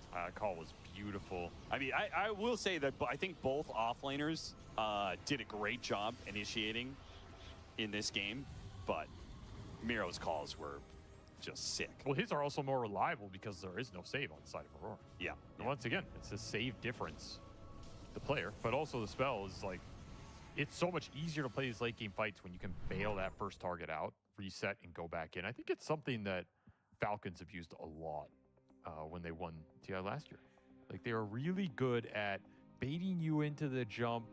That guy gets gone on, you commit just enough, you bail that guy out, and then the other cores go in and win the fight for you. And it's a really simple way to play Dota. It's a really comfortable way to play Dota because you're not sitting there going like, what if we get jumped? What if we get jumped? What if they're around the corner? What if they do, you know, we can't get jumped, we can't get initiated on. You're not thinking about that the whole time. You're just like, I see Necrophos in the front. I wait for something to happen. Something happened, I press my tombstone. Oh, this fight looks pretty nice. So I think there's a lot of comfortability there. It gives you more breathing room, and they executed it really well. Some of those fights in the early portion of that mid game were very close. You know, that bottom fight where the Shackle Tornado stacked. It's one of those moments in that game, like, how different does this game look if they snowball that fight in their favors Aurora? They get a Roshan. We'll never know, but... if you had Kiritich in your fantasy, congratulations. Yeah, 1,100 seriously. GPM. He had a KDA of 17, 4, and 11. He had over 1,000 CS. 69,000 hero damage. 69,000 hero damage. A nice game for Kiritich. Yeah, very nice game here. And I feel like even his deaths, like he has 4 deaths, but honestly, I think 2 or 3 of those were him just, I'm purposely going to sack my life. That last one to buy sure, back, right? yeah, to guarantee that the fight is easy as possible for everybody. So like, I don't even count those as real deaths because at that point you're just, I have all this gold, I have to use it. I may as well use it in a buyback. Yep. All right. Well, that was game one. Very interesting one between Boom Boys and Aurora. A lot of things to take away. We're going to think about that as we go to a break. Boys have had a fantastic year, and I'm here to have a talk with Mr. Kataomi. I mean, as I mentioned, a really good year for you guys so far. How has that affected your confidence coming into this international? It's mostly affected us at Riyadh. We got second place, so we're pretty confident in ourselves. Yeah, we're ready. You're ready. All right. Well, what do you feel like you learned from that grand finals, and what do you feel like happened there? I think mostly drafts. Like we messed up some draft in second, third, and fourth game, so we got something from it. Yeah. Okay. When you're doing very well, does it make it harder to sort of improve and learn and do better? Not really. I don't think any team right now is doing really good.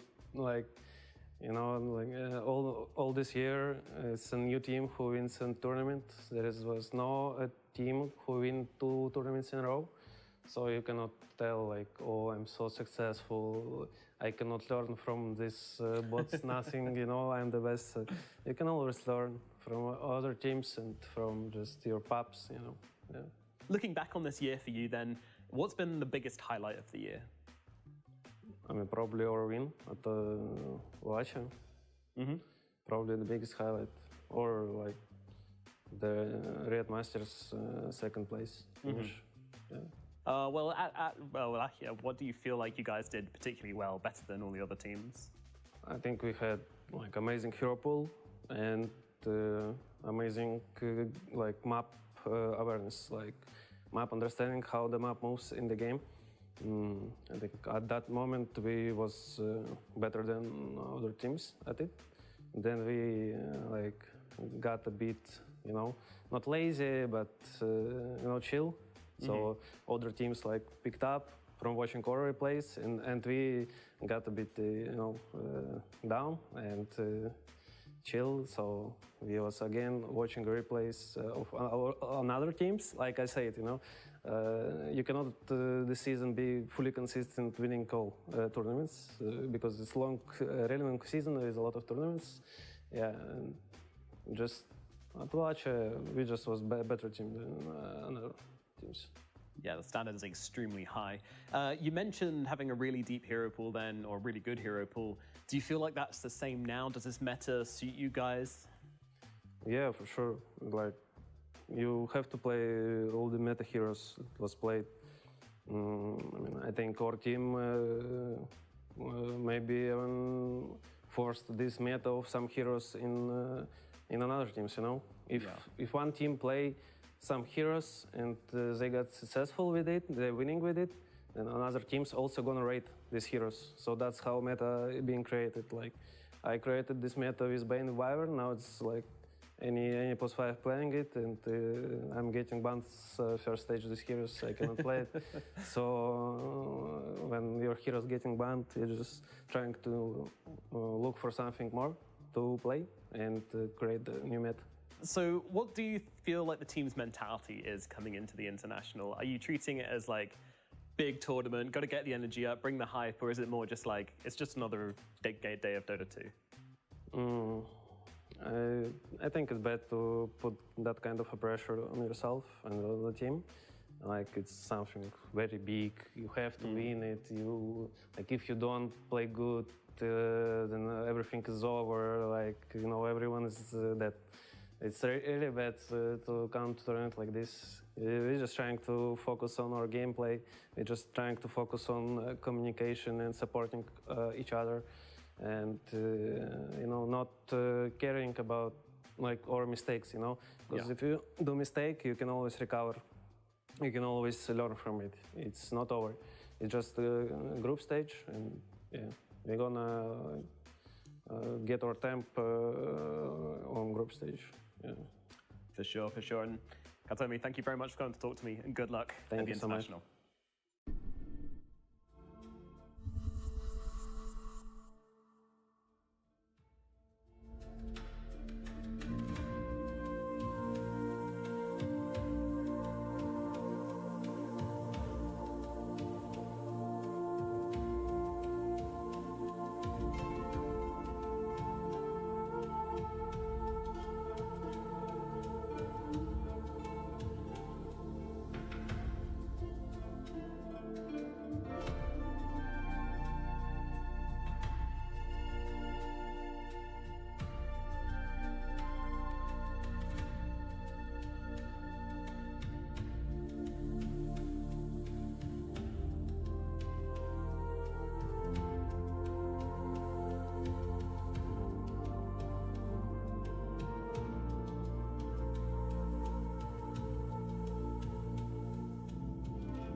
early lead in this best of 3. This is elimination. Reminder, we are in the elimination round. The teams made it through the groups, and they managed to get this far, but losing one best of 3 denies you an entry into TI playoffs. And again, I think this is maybe the most brutal one of the day. They're all brutal, but like, of course, I think both these teams had such high expectations. Yes. For this event, like the disappointment's going to be insane. So both of them were clearly, I think there were 6 teams throughout the year that were like very clearly strong teams going into TI, all kind of contenders for the Aegis, and these were 2 of them. I think it's fair.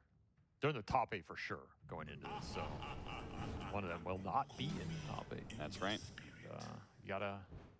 You gotta figure it out real fast here if you're Aurora, because that game 1, I don't think I look at that draft and feel like they were severely outdrafted or anything. I think I think I talked about it before that game where what does Boom Boys have that is worked against Aurora? And I think it's they just don't give up the bad pickoffs on the map.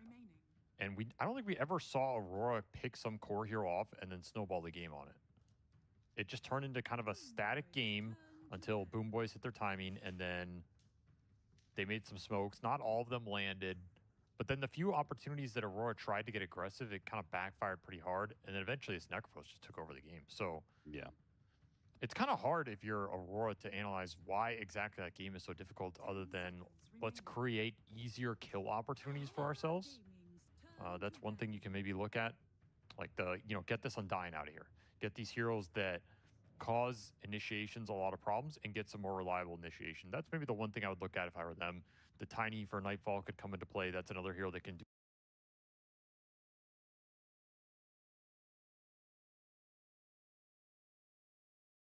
So that's what I'm kind of angling towards. Make the game easier for yourself to play in that initiation arena. Ember can help with that because this is just a hero that synergizes well with any support duo and gives you really nice casual kill threat across the map. But I still want to see some like hard stun, hard disable, not getting countered by save type situation for them. Undying's still in the pool, by the way. Got to keep that hero in mind. Very spooky hero at this point in the tournament. What are, like you said, more persistent damage? Like, what do you mean by that? Like, just like zone control type damage, like Firestorm? I mean, that's the thing. They had Underlord. Like, isn't theoretically you just are owning an area? The Tombstone is only a temporary save, then you come back, you're still in Pit, you're still in Firestorm. What are better answers? I think it was okay. I think, again, the Wind Ranger was just the odd man out. Yeah, sure. If your carry can't sit there and consistently output damage because you either have to run away from stuff, you're really BKB dependent, or your spells are just not landing, then it's a big problem. You just have to recognize the amount of HP you're going to have to get through in these lineups and account for it properly. And I think they underestimated how much HP you were going to have to push through in that game. And Wind Ranger's not the best at having to push through a tri-core. She's very good at answering a hyper agi carry directly and taking the big damage source out of the fight, and then you win it as a product of that. But that's not that was not that style of game.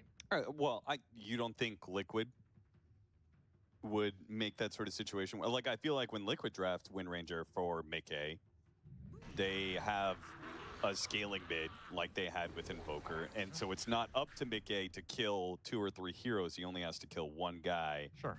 And then... Oh, what? Is it mid-Slark? It's got to be, right? There's no way you draft this hero this early unless it's, for sure. It's you know, just a straight lane to counter pick to Ember Spirit. It's a very one-sided matchup. They do flex it. Kirtich does play it.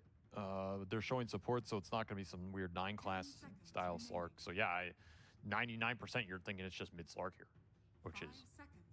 that's just badass right there. That is. I mean, maybe the advantage of being up a game in the series. Some mega confidence to go for this in a potential closeout match in this elimination series. And you're just going to jam mid-Slark. Again, the drafting for Boom Boys has been incredibly fast and decisive, which probably shows very good prep, very good familiarity. They knew who they were going to play against, and they came ready and willing to experiment a little here. Or maybe pull out something that they've played in scrims that's been successful, right? Maybe this like a pocket strat.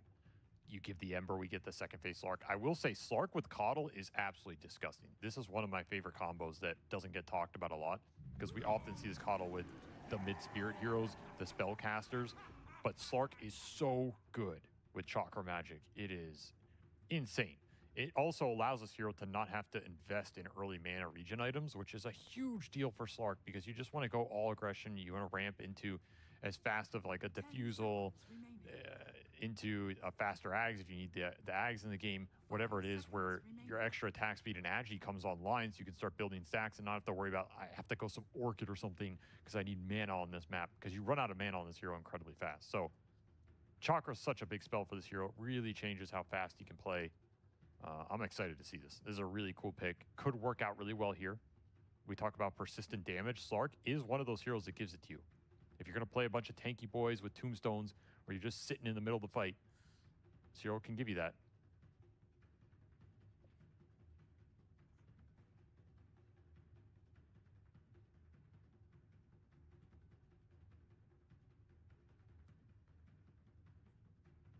Very rat-oriented lineup in a way from Aurora with Ember and Lone Druid.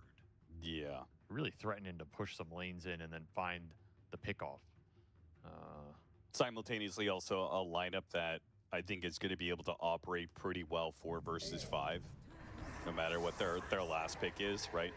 Ember, Undying, Hoodwink playing around sounds like a pretty scary trio to fight into. I think this Underlord pick is, I mean, part of it's like we have to have something against Lone Druid, but I think part of it is they're looking at all the map pressure and going, we need some hero that can just deal with waves. And then add on to the fact that it's a good answer to Ember Spirit. Yep. I think the pick makes sense. Yeah. I think it can get abused, like game 1.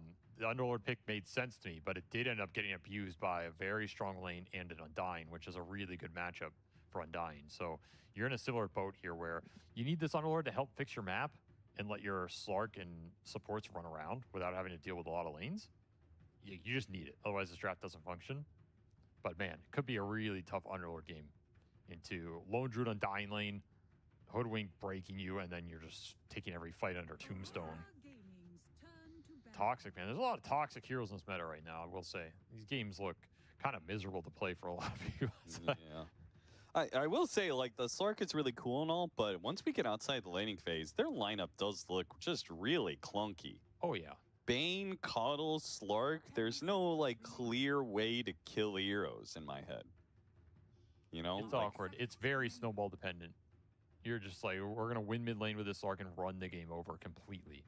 Unless this is just carry Slark and they pick another mid, which would make the lineup more well-rounded. But do I believe in carry Slark? I don't think I do.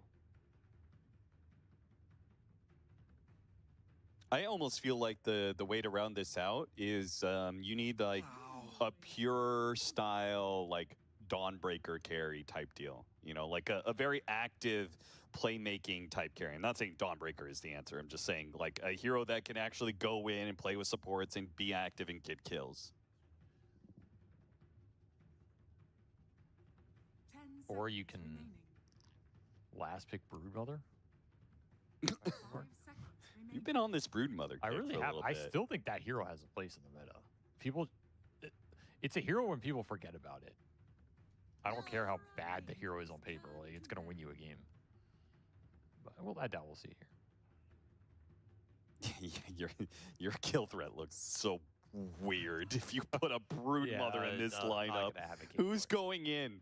Who's going in for? Because right now it's like Slark kind of goes in. Not really. Underlord usually wants to respond to somebody else going in or something else happening, right? He gates into the fight. Well, then, but what is Kiritich playing here? You know, is this just Alchemist or something? Yeah, I think it's a melee strength stunner. Well, he has his choice. There's Sven, Alk, and Tiny all in the pool.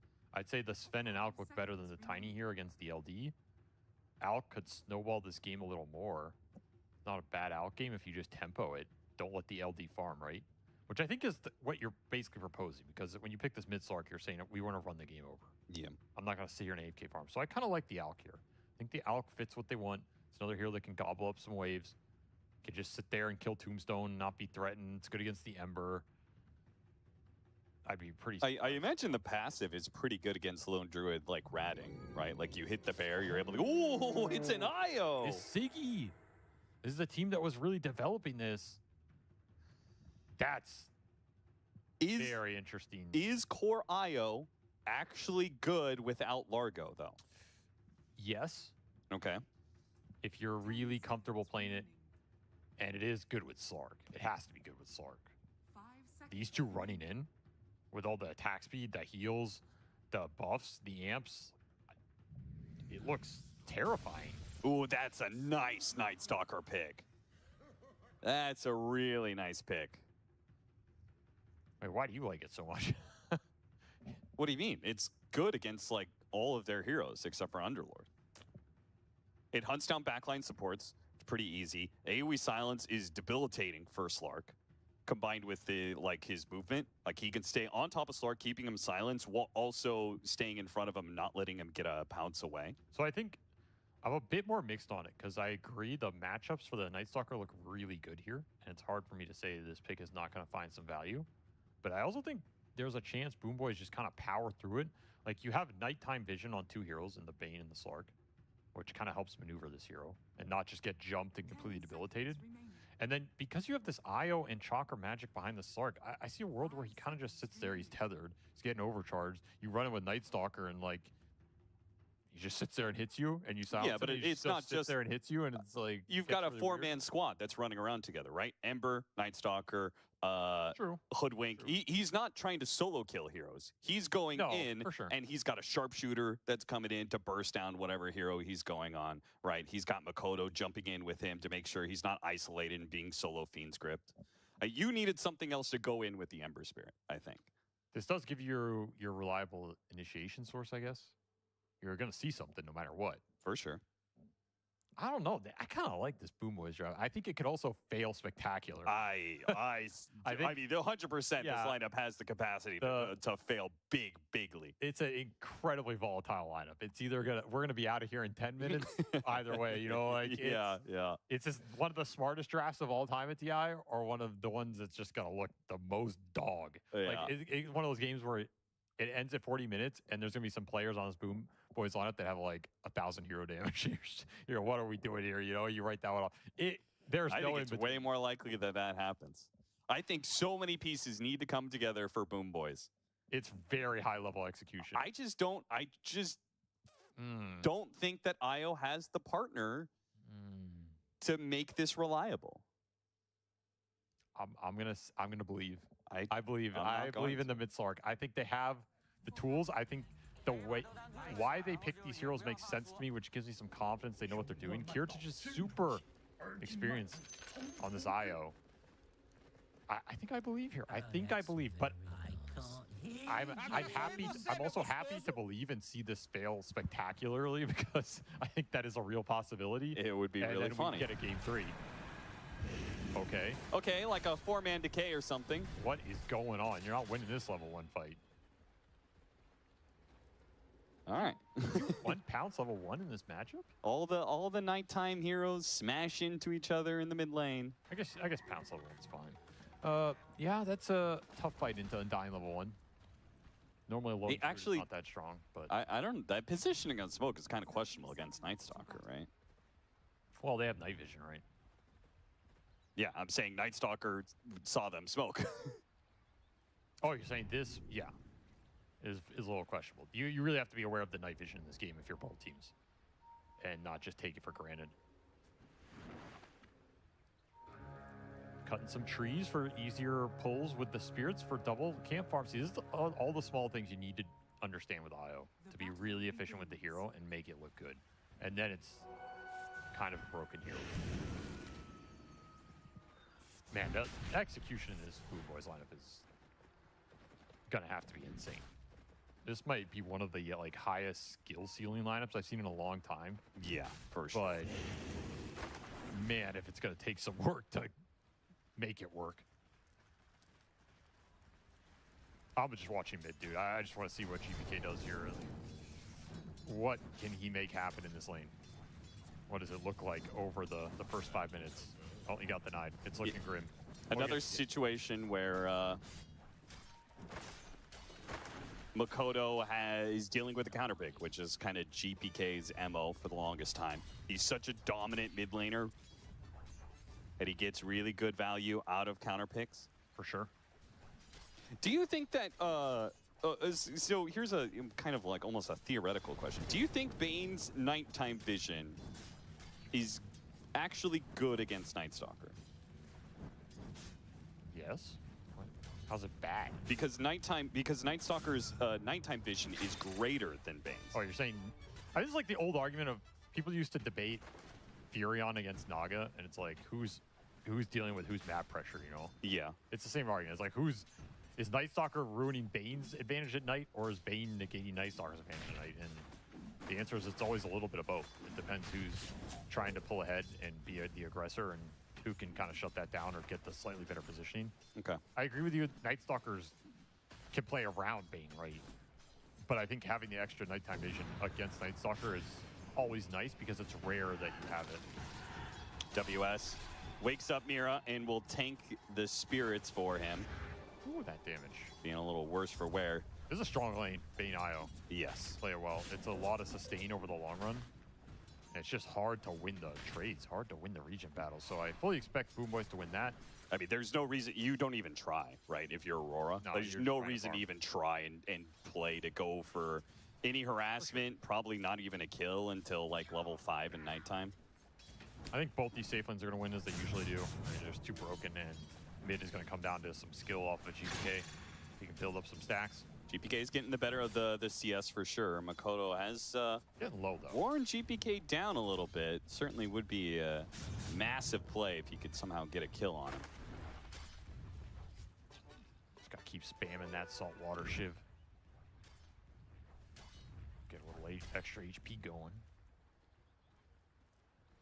Yeah, super annoying. Level 2 Shiv is like, in a way, so broken. 8 regen steal. It's pretty value.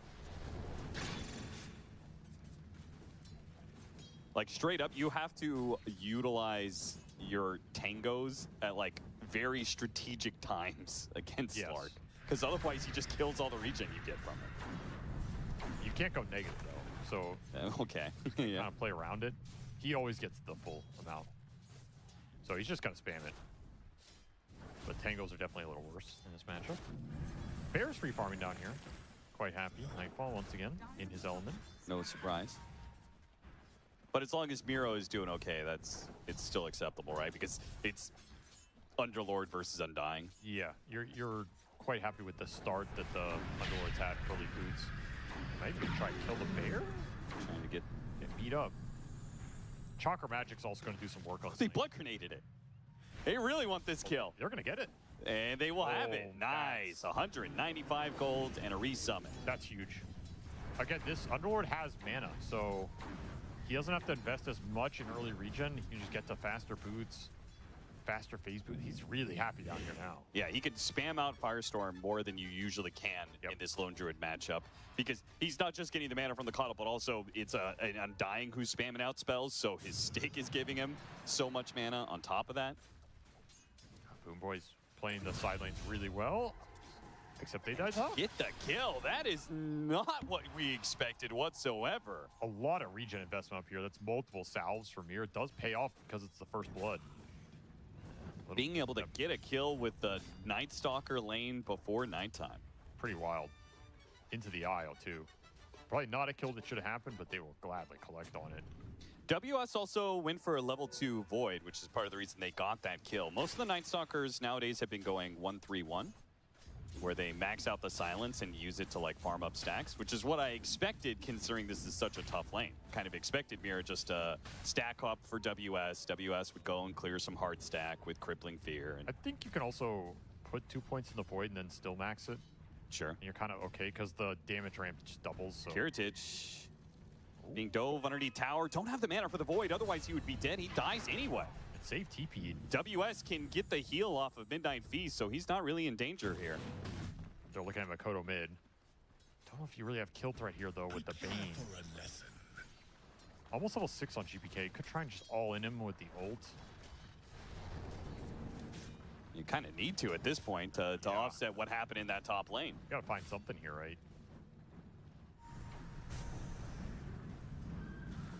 I guess this Underworld lane is overperforming with the Chakra Mat. I guess that's just Coddle, right? Coddle always overperforms his lane. So you have a little bit to fall back on there as Boom Boys.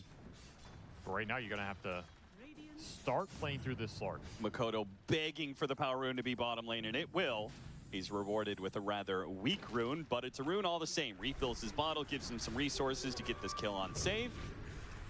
Nice push there from save. That was pretty nifty. Waste some time here.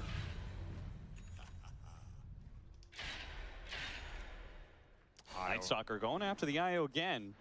He's getting pressured up here. Just doesn't have the helm done. It's a long way away. Trouble CSing. Slow start for Kirtich.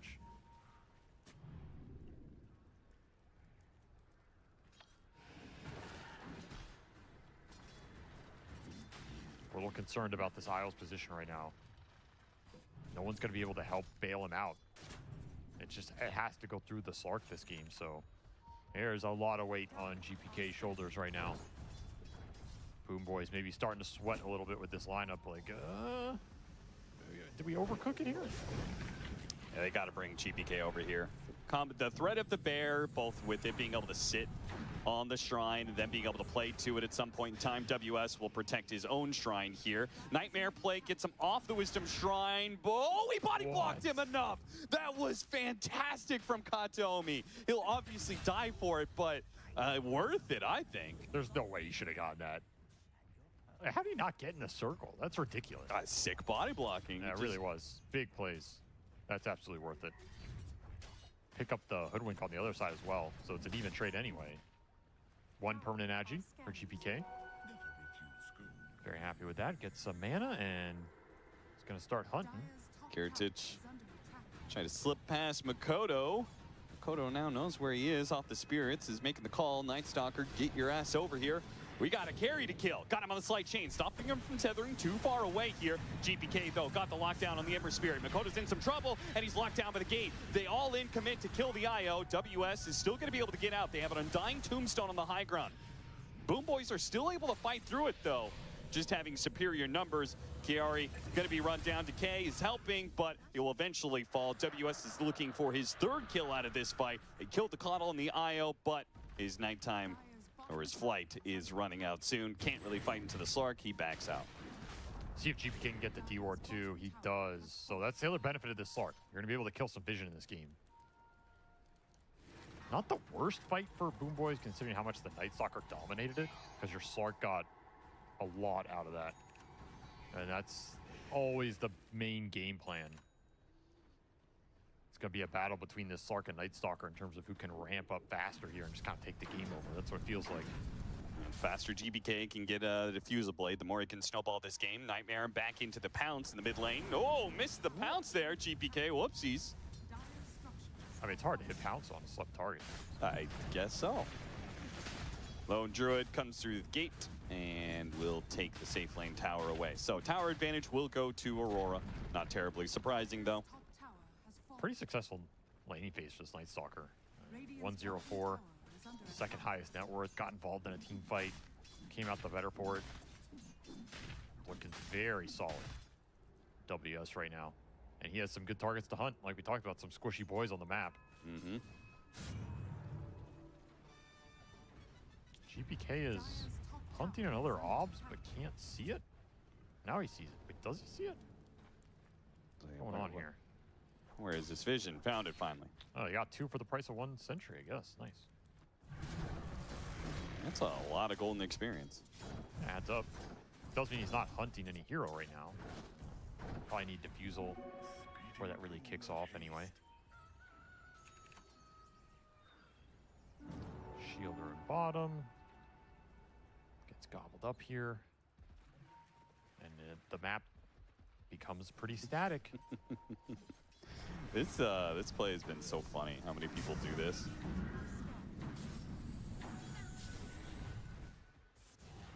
Willikin's just chilling, man. Watching the show. Yeah. Welcome to TI. Whoa! Blasted down. Katomi is given the mid lane so he can get his level 6. GPK will find his diffusal blade in the jungle somewhere. Kiritich is recovering after a bit of a rough laning phase with his Helmet Dom. Wants to get to his Aghanim Scepter, and then he'll speed along to carry Io, make the jump onto Katomi. Gotta be careful on plays like this, though. They do have the Dark Ascension, Oyui silence, but very good pit coming out. Now the Fiend Script couldn't keep the silence onto the Bane. The Bane will be the death of the Night Stalker. Kiari with the Flesh Golem is still kind of hard to fight into with the Tombstone out there trying to deal with these zombies right now. Kiritich about to relocate back and away. And he's out of here. They dealt with the Tombstone. That'll decrease the pressure. Bushwhack somehow missing both GPK and Miro. The Underlord pits have been doing some work to stall the aggression of Night Stalker. It really gunks up the early fights with this triple melee core lineup. I mean, you get BKBs and stuff later, you can bypass it, but right now, pretty hard for Nightfall to join a fight like that and find impact. He dealt 44 damage. You know, this bear just doesn't exist. Nice reload in, nice defensive gameplay from Boom Boys. Really good grip from Kataomi, and that's what you're looking for. Just stall out these Night Stalker timings and put the game in a place where the IO can continue to farm up, recover. You get to that diffusal on the Slark, and then your options open up considerably.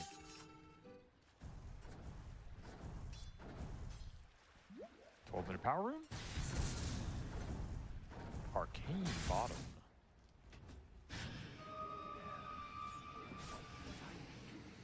Went over the cliff.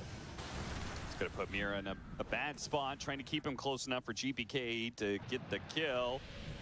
Bounce after him. Sharpshooter pushing him farther away, trying to get to the trees here, but a nightmare will ensure his death. Finally, GPK does get that extra bit of permanent agi he was looking for. It adds up. We've all been in that pub where the enemy Slark has, 20 permanent agi. It feels pretty doomsday-ish. Mm-hmm. And that kill was without the diffusal blade. Should come through. Rod of Atos. Really interesting. Like most people have been ignoring Rod of Atos on Underlord, but I feel like this game, it's a fantastic choice. It does look good here just because Night Stalker Ember are not building early dispels. Yeah. So they're just going to be stuck forever, and the control goes a long way when you have this kind of lineup that's all built around Slark just hitting people. Yeah. Any sort of disable is so nice for GPK. It just makes their lineup less clunky, I feel. Yes. You also need the extra stun and the range of stun. Bear goes to sleep, little hibernation. He's not going to like what he wakes up into. Kiari's sitting here. A lot of heroes are stacked up. Okay. Night Stalker does TP in. Dark Ascension's ready to go. Boom Boys, they're in pretty deep, and see if they can get some punish here. Rod of Atos trying to keep the Night Stalker at bay while Makoto goes after Safe. Beautiful Bushwhack catching two. The silence almost locking down GPK, but it gets away. Got the pounce out. Popped his ultimate, goes to the TP out, but they still managed to stop it. Kill. Now it's just one after another. Aurora dismantling Boom Boys. They will get the TP away on the Underlord at least. Not respecting WS being able to come in there. Your low resources on Underlord, there's nothing really to reload in there for. And your positioning is really deep for the supports. Felt good about that bear kill, did not feel good about what it caused afterwards. Reload on the Wisdom Shrine just to defend it. I mean, look at Miro at the start of this fight. There's no chance here. Yeah, it is a dream situation for Night Stalker Ember Spirit. Great bushwhack from Mira. Set everything up. You just have to get the hell out of here. This is going to be the nature of these team fights. Either the Slark can stand his ground, or you're trying to bail. And if you're trying to bail, there's a lot of chase down in this Aurora lineup. You're probably screwed in that situation. Yeah. WS gets a Blink Dagger. And he's going to go back for Soul Ring, and he's also going to get Shard. Dig it. Dig it here. Also, one more thing. The man has the Crimson. So he's got the red version of the Crippling Fear. And what does that do exactly? Just morale boost? I guess so. Okay. It means he likes Night Stalker. I see. All right. He didn't sell it for a GateCube, so that's probably a good sign. He's feeling himself. It is a sick cosmetic. We approach the 15-minute nighttime here. Very pivotal 5 minutes here for Aurora and WS in particular. He wants to find some more brawl action. Wants to get some nice kills. That's a juicy Running fish. to the Slark, a beautiful Blink silence to keep him in place for a while. He can still get off the ults and maybe have to TP away. He's got to get away from the bushwhack, though, first. Slight Chains doesn't land on GPK. He gets away with his ult. They're still going to try and chase him down. Another blink coming up for the Night Stalker. Keeps him in vision. GPK, a pit, laid down, trying to bail him out. The relocate is coming in. Kiritich is going to make sure that GPK stays alive. There's no mana. The rest of them get out, though. These fights are so awkward. None of them have mana. They have a Kata on it, but none of them ever have mana. What's going on? Kiritich managed to get the tether away. And they will manage to get out. That was a really sticky situation. Good retreat from Boom Boys. I was surprised they get out of there. Honestly, I thought GPK was going to have to TP or something. Oh, didn't anyway. Respect the fact that WS might just keep chasing. Ranabetos, oh, he still got him. Makoto with the slight, got the kill. A beautiful pit, though, laid out with a Fiend Script. No, Bushwhack stops it still. It might be enough. Makoto's still stuck inside this pit, can't get away. He's just going in, though. He accepts his death and accepts the fact that his team will win the fight for him. WS is just going to work, man. He is super aggressive with these Dark Ascensions, and it's paying off. 3-1 in 10. You're right. It's a great Night Stalker game. How did I ever doubt it? The second the Slark falls, it's just a feeding frenzy. Yep. Slark can't really play the game he wants to.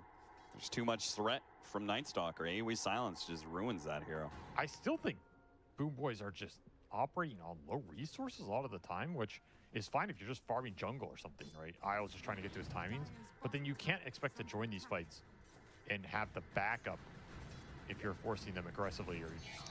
Yeah, playing one of the most dangerous night times on the enemy's tier 1 tower. It's bold. It's a hard setup for a team fight already. Add on to the fact, okay, GPK gets caught deep in the enemy jungle while Aurora were rotating to that tier 1, makes things even worse.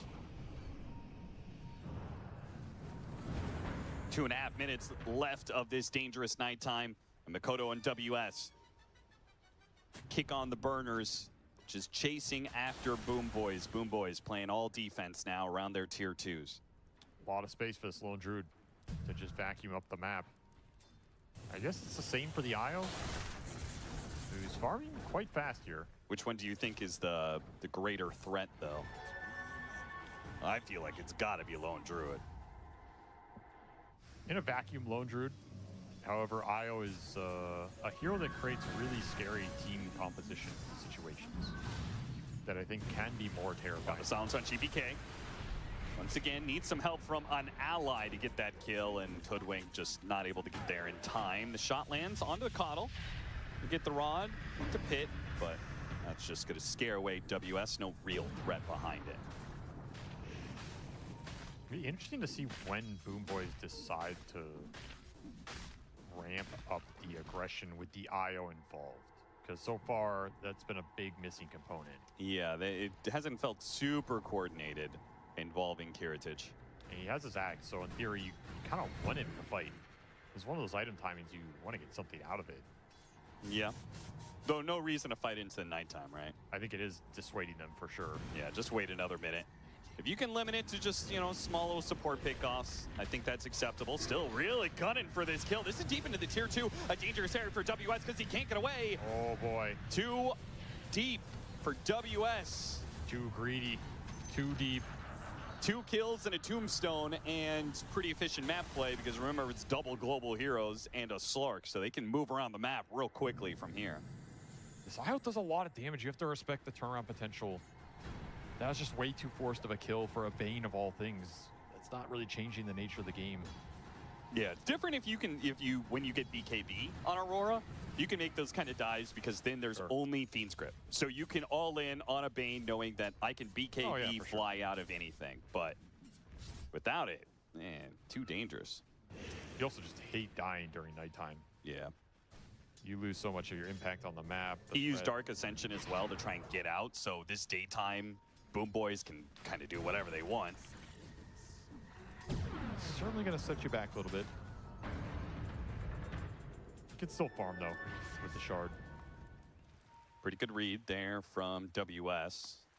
Kills the big creep wave and very frantically gets out of there. Blinks back, pops his drums, everything they can. They know the threat is coming from Boom Boys. They know that Boom Boys are likely to be looking for kills and to mow down objectives. There's all the tier 1s, rather.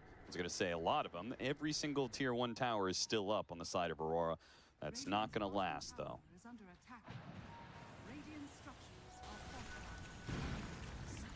There's the axe for the LD. Almost got him off the tumbler toy. This game feels like it should be more in favor of Aurora, given how dominant they've been in the fights.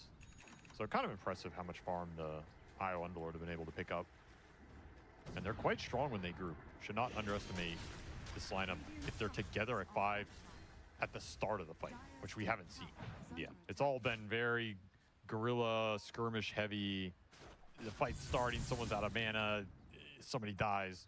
If you're just together as 5 as Boom Boys, that's where this Night Stalker power is going to be tested.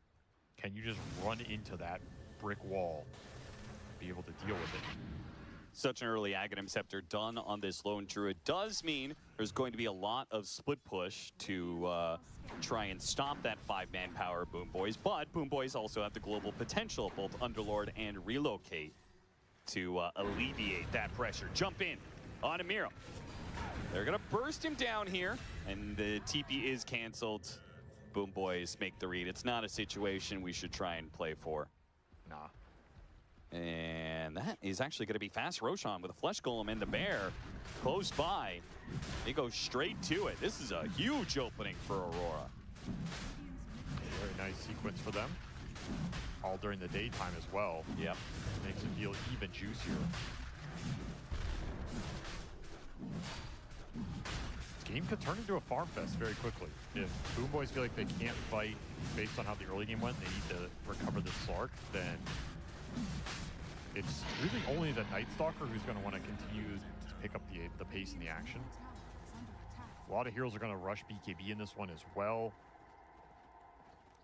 This could turn into some weird map dance, which generally is nice for a Lone Druid. Nightfall might be the real winner out of all this. He just gets to push down waves, mega farm the map without anything happening. I guess Io right up there with him. 2 Ag Scepter rat-oriented carries. Takes you back to those anti-mage days, doesn't it? Yeah, talk about a dead hero. When was the last time anti-mage was meta for more than 3 months? Bernie still played professionally. No, I feel like Valve missed an opportunity to buff AM. True. For a Chinese TI. Bear versus Ball. Bear will retreat.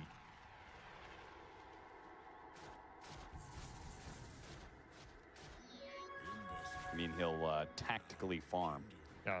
It's actually funny watching these interact. It's like neither one wants to deal with the other. There's a truce. Yeah, they just want to be able to hit creeps around each other. Good read on the wards here. Hard to keep this aggressive vision down against the Slark. Another nighttime's coming up. In fact, you're at that window where WS, he's down for any fight. Dark Ascension will lead to the next nighttime. I think he has to just finish BKB now. Yeah. You're going to have an Underlord Ags. And that's going to cause you a lot of issues if you can't just man up and kill the one target you go after first. Huddled around this tier 2. Bear's going to start the assault on it. The Dark Ascension initiation from KR. He got a beautiful tombstone already blowing up the Underlord. That was fast. With the extra damage amped from the Flesh Golem and the Sharpshooter bringing him down, Miro had very little impact in this, and that means Boom Boy's just got to stem the bleeding, and thankfully Kiritich was there to do so. Saves GPK's Slark with the relocate. Should be able to tether back. So he's actually going to pop BKB, and they're going to fight into the Bear. Fight into Makoto, who will lose his Aegis here. WS slowed down. No longer has the flight. Oh, nighttime. There's a little window here where it's still daytime, and WS is almost dead. They got him on the final orb. These balls are doing so much damage right now. Aurora not respecting it whatsoever. Yeah. Lingered a bit too much and let ball after ball slap them in the face. Amira, he's going to be hunted down by GPK with the Harpoon pulling him back in. Now it's Aurora's turn to be bleeding out some heroes. You got to respect that 50 pounds. It amps these things up. Yeah, you're getting some spell amp off the overcharge, and all of a sudden you just get hit 200 damage, 200 damage. It's ridiculous how fast it piles up. And it costs the IO nothing. Oh, pulled it back in. It's going to force Makoto to use his BKB. Not how he wanted to use that one.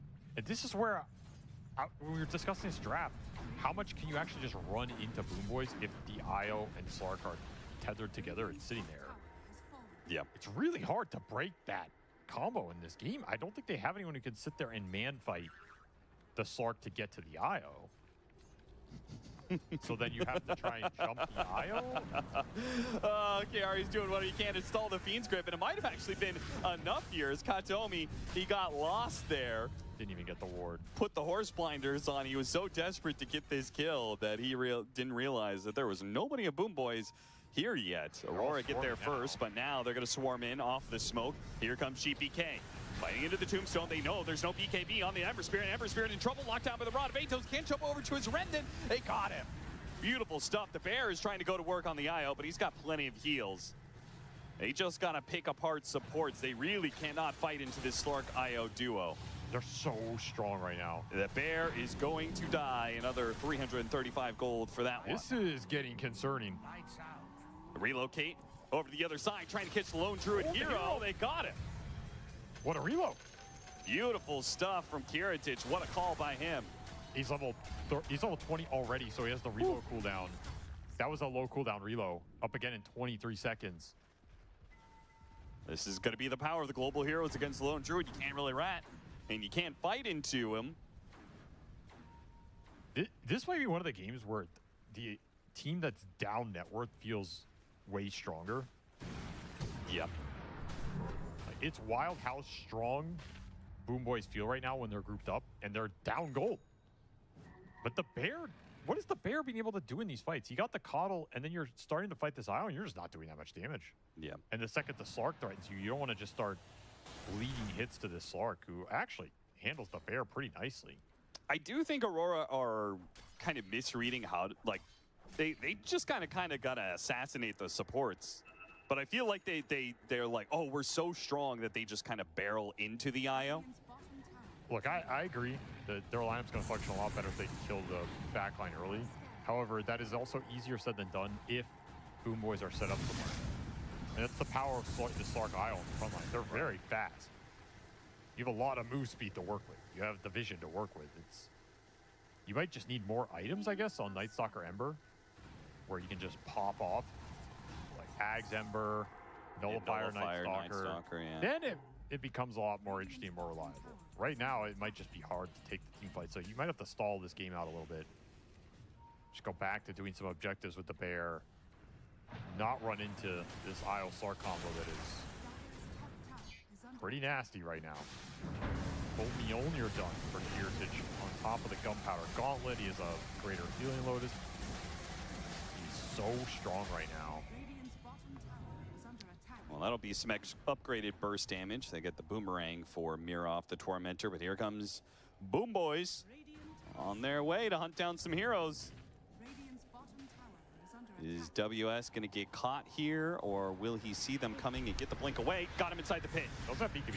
Got the ults on him. He's going to have the BKB, and he will eventually TP. There's nothing to stop him, right? He's just trying to get away from the Bane, make 100%. Ooh, brother. That was a close call. Almost did not make it out of there.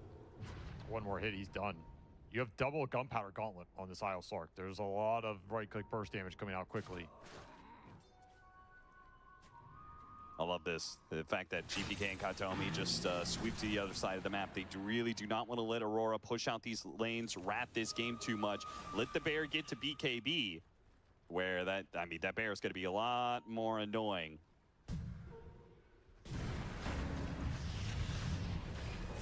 It's a good target. Yeah, they just keep on picking on this Underlord. What they can't do is stick around afterwards. Damage, man. Yeah, Makoto, he's going to have to use a Remnant. Kiritich barreling down at them. The Relocate's going to pull him back. Not too far. They're going to look again here. The Dark Ascension, it got popped there. I think that's always the best target to start on, honestly. Maybe better than supports, because the Underlord dies very quickly in this game, and you don't want to tether him to bail him out. Yep. And it makes the Ember's game a lot better, the Night Stalker's game a lot better. It allows them to use BKB at better moments rather than just, oh, I'm stuck in the Rod of Eight Toes pit. Same for the Bear. The Bear doesn't have BKB or anything yet.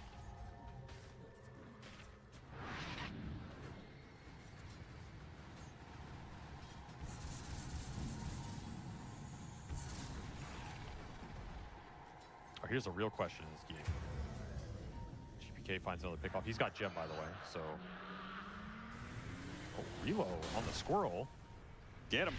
I mean, you've got the cooldown for it, so you can kind of freely do this for support kills anytime. The map is so scary. The second you lose a hero, you just want to head to your fountain so you don't bleed chain kills. My question here, Austin. Yeah. Who scales harder in this game? I have to believe in Lone Druid. I think it's Io Slark. Think so? I think if you get 5 or 6 slots on both of them, I don't see you fighting it. I really don't. I think they cover each other so well, right? Like exactly. You have Shard. You have so many. You have this fast reload. I just don't think you can handle these two. I think you can kill everybody else, and then maybe the fight gets weird. You know. Yeah. Have you seen, by the way, that Nightfall bought his Shard for his Bear? Oh, really? Interesting. Dire are scanning. Why? Radiant's top tower. Lone Druid's doing this? Oh. It's gonna pull somebody in, I guess. Try and break a tether or something? That's I mean, it doesn't go that far. No, it's kind of hard to use.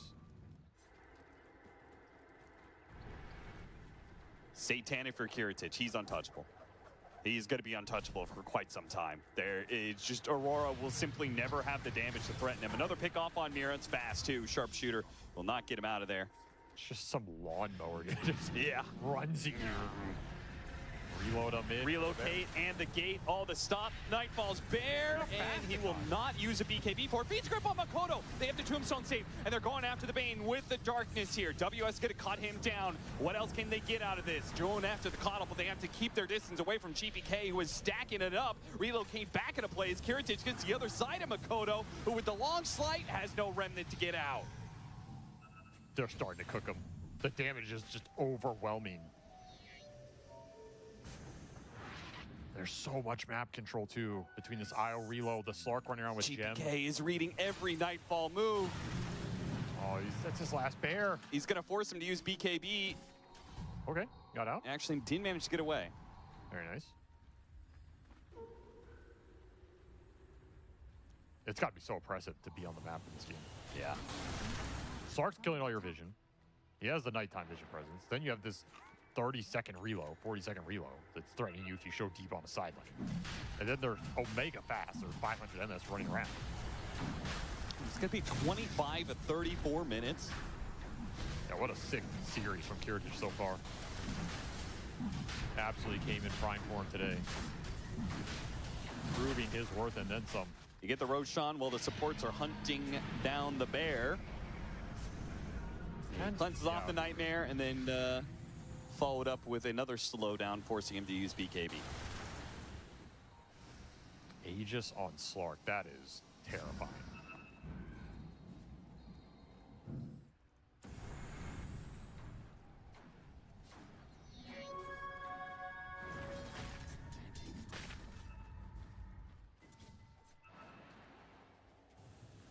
Dire's bottom tower is under attack. Radiant's middle tower is under attack. Welcome back, Harry Io. Oh yeah. When it's good, it's real good. And I think people are definitely underestimating how powerful this hero is in the right hands. You need a player that can understand how to farm with it so you hit the timing at the right moment. Yeah. It feels like teams are getting more open to take, like, it felt like initially it was just like, oh, this IO Largo, it's so broken, right? Sure. 3-position Largo, carry IO. And then it was like, okay, you can also run the Largo 5-position. Still works. Now, IO without the Largo. It's looked great in this game. It has. He's going to have Daedalus. He's going to go for a Scotty. Took the attack ally target as well, which makes sense with this duo. Which means you really got to stay ahead of this Slark, which is difficult to do when he's got both Harpoon and Disperser, 2 items designed to make sure that heroes stay next to him. Makoto doesn't pop the BKB until the last second. He died with BKB being used. You just didn't see the 25 talent, or what? What a disaster. This is crumbling for Aurora right now. This is an elimination game for them. Mira jumps out. Real quick kill, on to save. They also get the silence on Katomi. Both supports are going to be assassinated here. But can you fight into Kiritich GPK? Nightfall's bear is being annihilated. Where'd it go? It's gone. Buybacks are going to be used. They're going to be throwing multiple lives, multiple bears, everything they have to try and stop Kiritich GPK. And they're just going to tether on out of here. WS is trying to get dieback onto Katomi. Does manage to do so. He's flying on the cliff areas, trying to stay ahead of Kiritich GPK. GPK with a harpoon back onto Mira. Mira making a run for it. Run. Has a bushwhack up in a second. Can he turn around and stop these heroes? No. Now WS is going to be killed as well. Makoto trying to jump away, but GPK got the pounce on him, locks him down. Did they have enough disable to keep Makoto from jumping away to his remnant? They do not. He gets back to the fountain, but they own this Radiant base. There's nothing Aurora can do about it. The bear is out trying to push out creeps because he can't fight the heroes. Look at the stacks, 35 temporary stacks on that Slark plus the 16. He's overcharged, he's tethered. And they are going to end the game. They're going to tier 4s. No buyback on 2 of these heroes. Nothing stopping the creep waves from pushing in. No Bear's got to do something. Is it even coming back? There it is. You got to full send it here. Tier 4, throw out the gate, stop these heroes. The Ancient is exposed, and boom, boys, there goes the bear. It just ran in and died instantly. There's no shot. GG is called. Aurora is out. Boom, boys. Get the 2-0 and get revenge. I told you I believed. I saw the vision. They saw the vision. I genuinely think that was one of the sickest drafts of the event. Like, in a game 2, you just decisively jam this Slark against an Ember. The Ember can go nowhere else in this game. It wasn't even the lane. It's just the idea behind this lineup and the timing you're going to hit with this IO is so insane, and none of your 3 cores can stand there and trade. And none of them were assassinating the backline, because what's happening? You're dropping this gate pit on your supports in the backline, and they're just sitting under it. And it takes so long to kill them that IO Slark is mopping someone up 10 times faster. Like, the damage is incredible between this duo. This is honestly a combo that you're going to have to think about almost in any game. Because if they get the right conditions with the right core matchups in a game that stalls out like this, and you're trying to play for some late game lone drew timing, they just have time to farm, you're not beating this. I think there are a couple of team fights from Boom Boys, these defensive fights that were so crucial.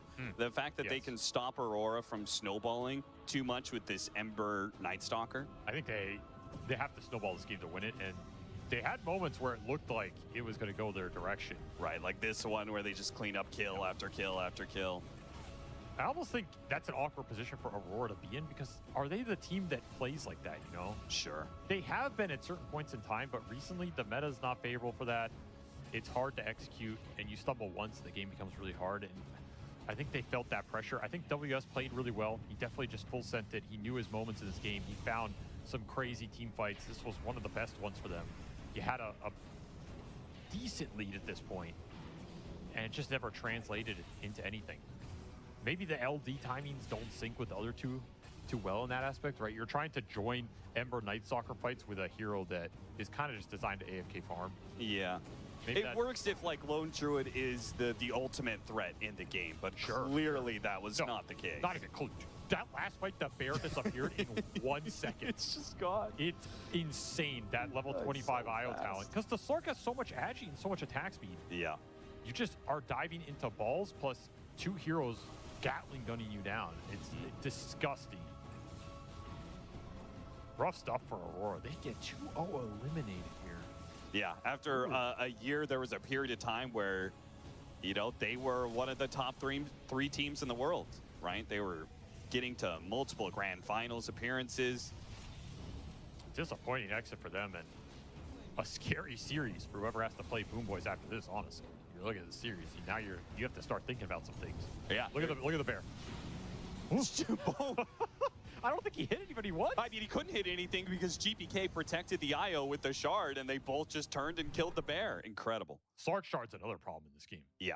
Because you have to commit in with your 2 assassins and try and kill supports or the Thunderlord with your BKB timings. And if they just sit under a Slark Shard under a pit, that's where I was not sold in this Night Stalker pick, because I think the biggest thing you had to address here is what happens when this IO Slark hits a timing. You either have to temple them out of the game completely or address it in some way. I don't even know what address is, honestly. It's something you have to sit there and theory craft for a day, you know, with the boys and be like, is this going to do it? Is this going to do it? Maybe this combination of heroes. It's not that simple. Whew, what a game, too. What a lineup. And this is, I think Kiritich might be the best carry IO in this event. You have to respect his prowess on this hero, his experience on it, and how well he's playing it. It might be his best hero, honestly.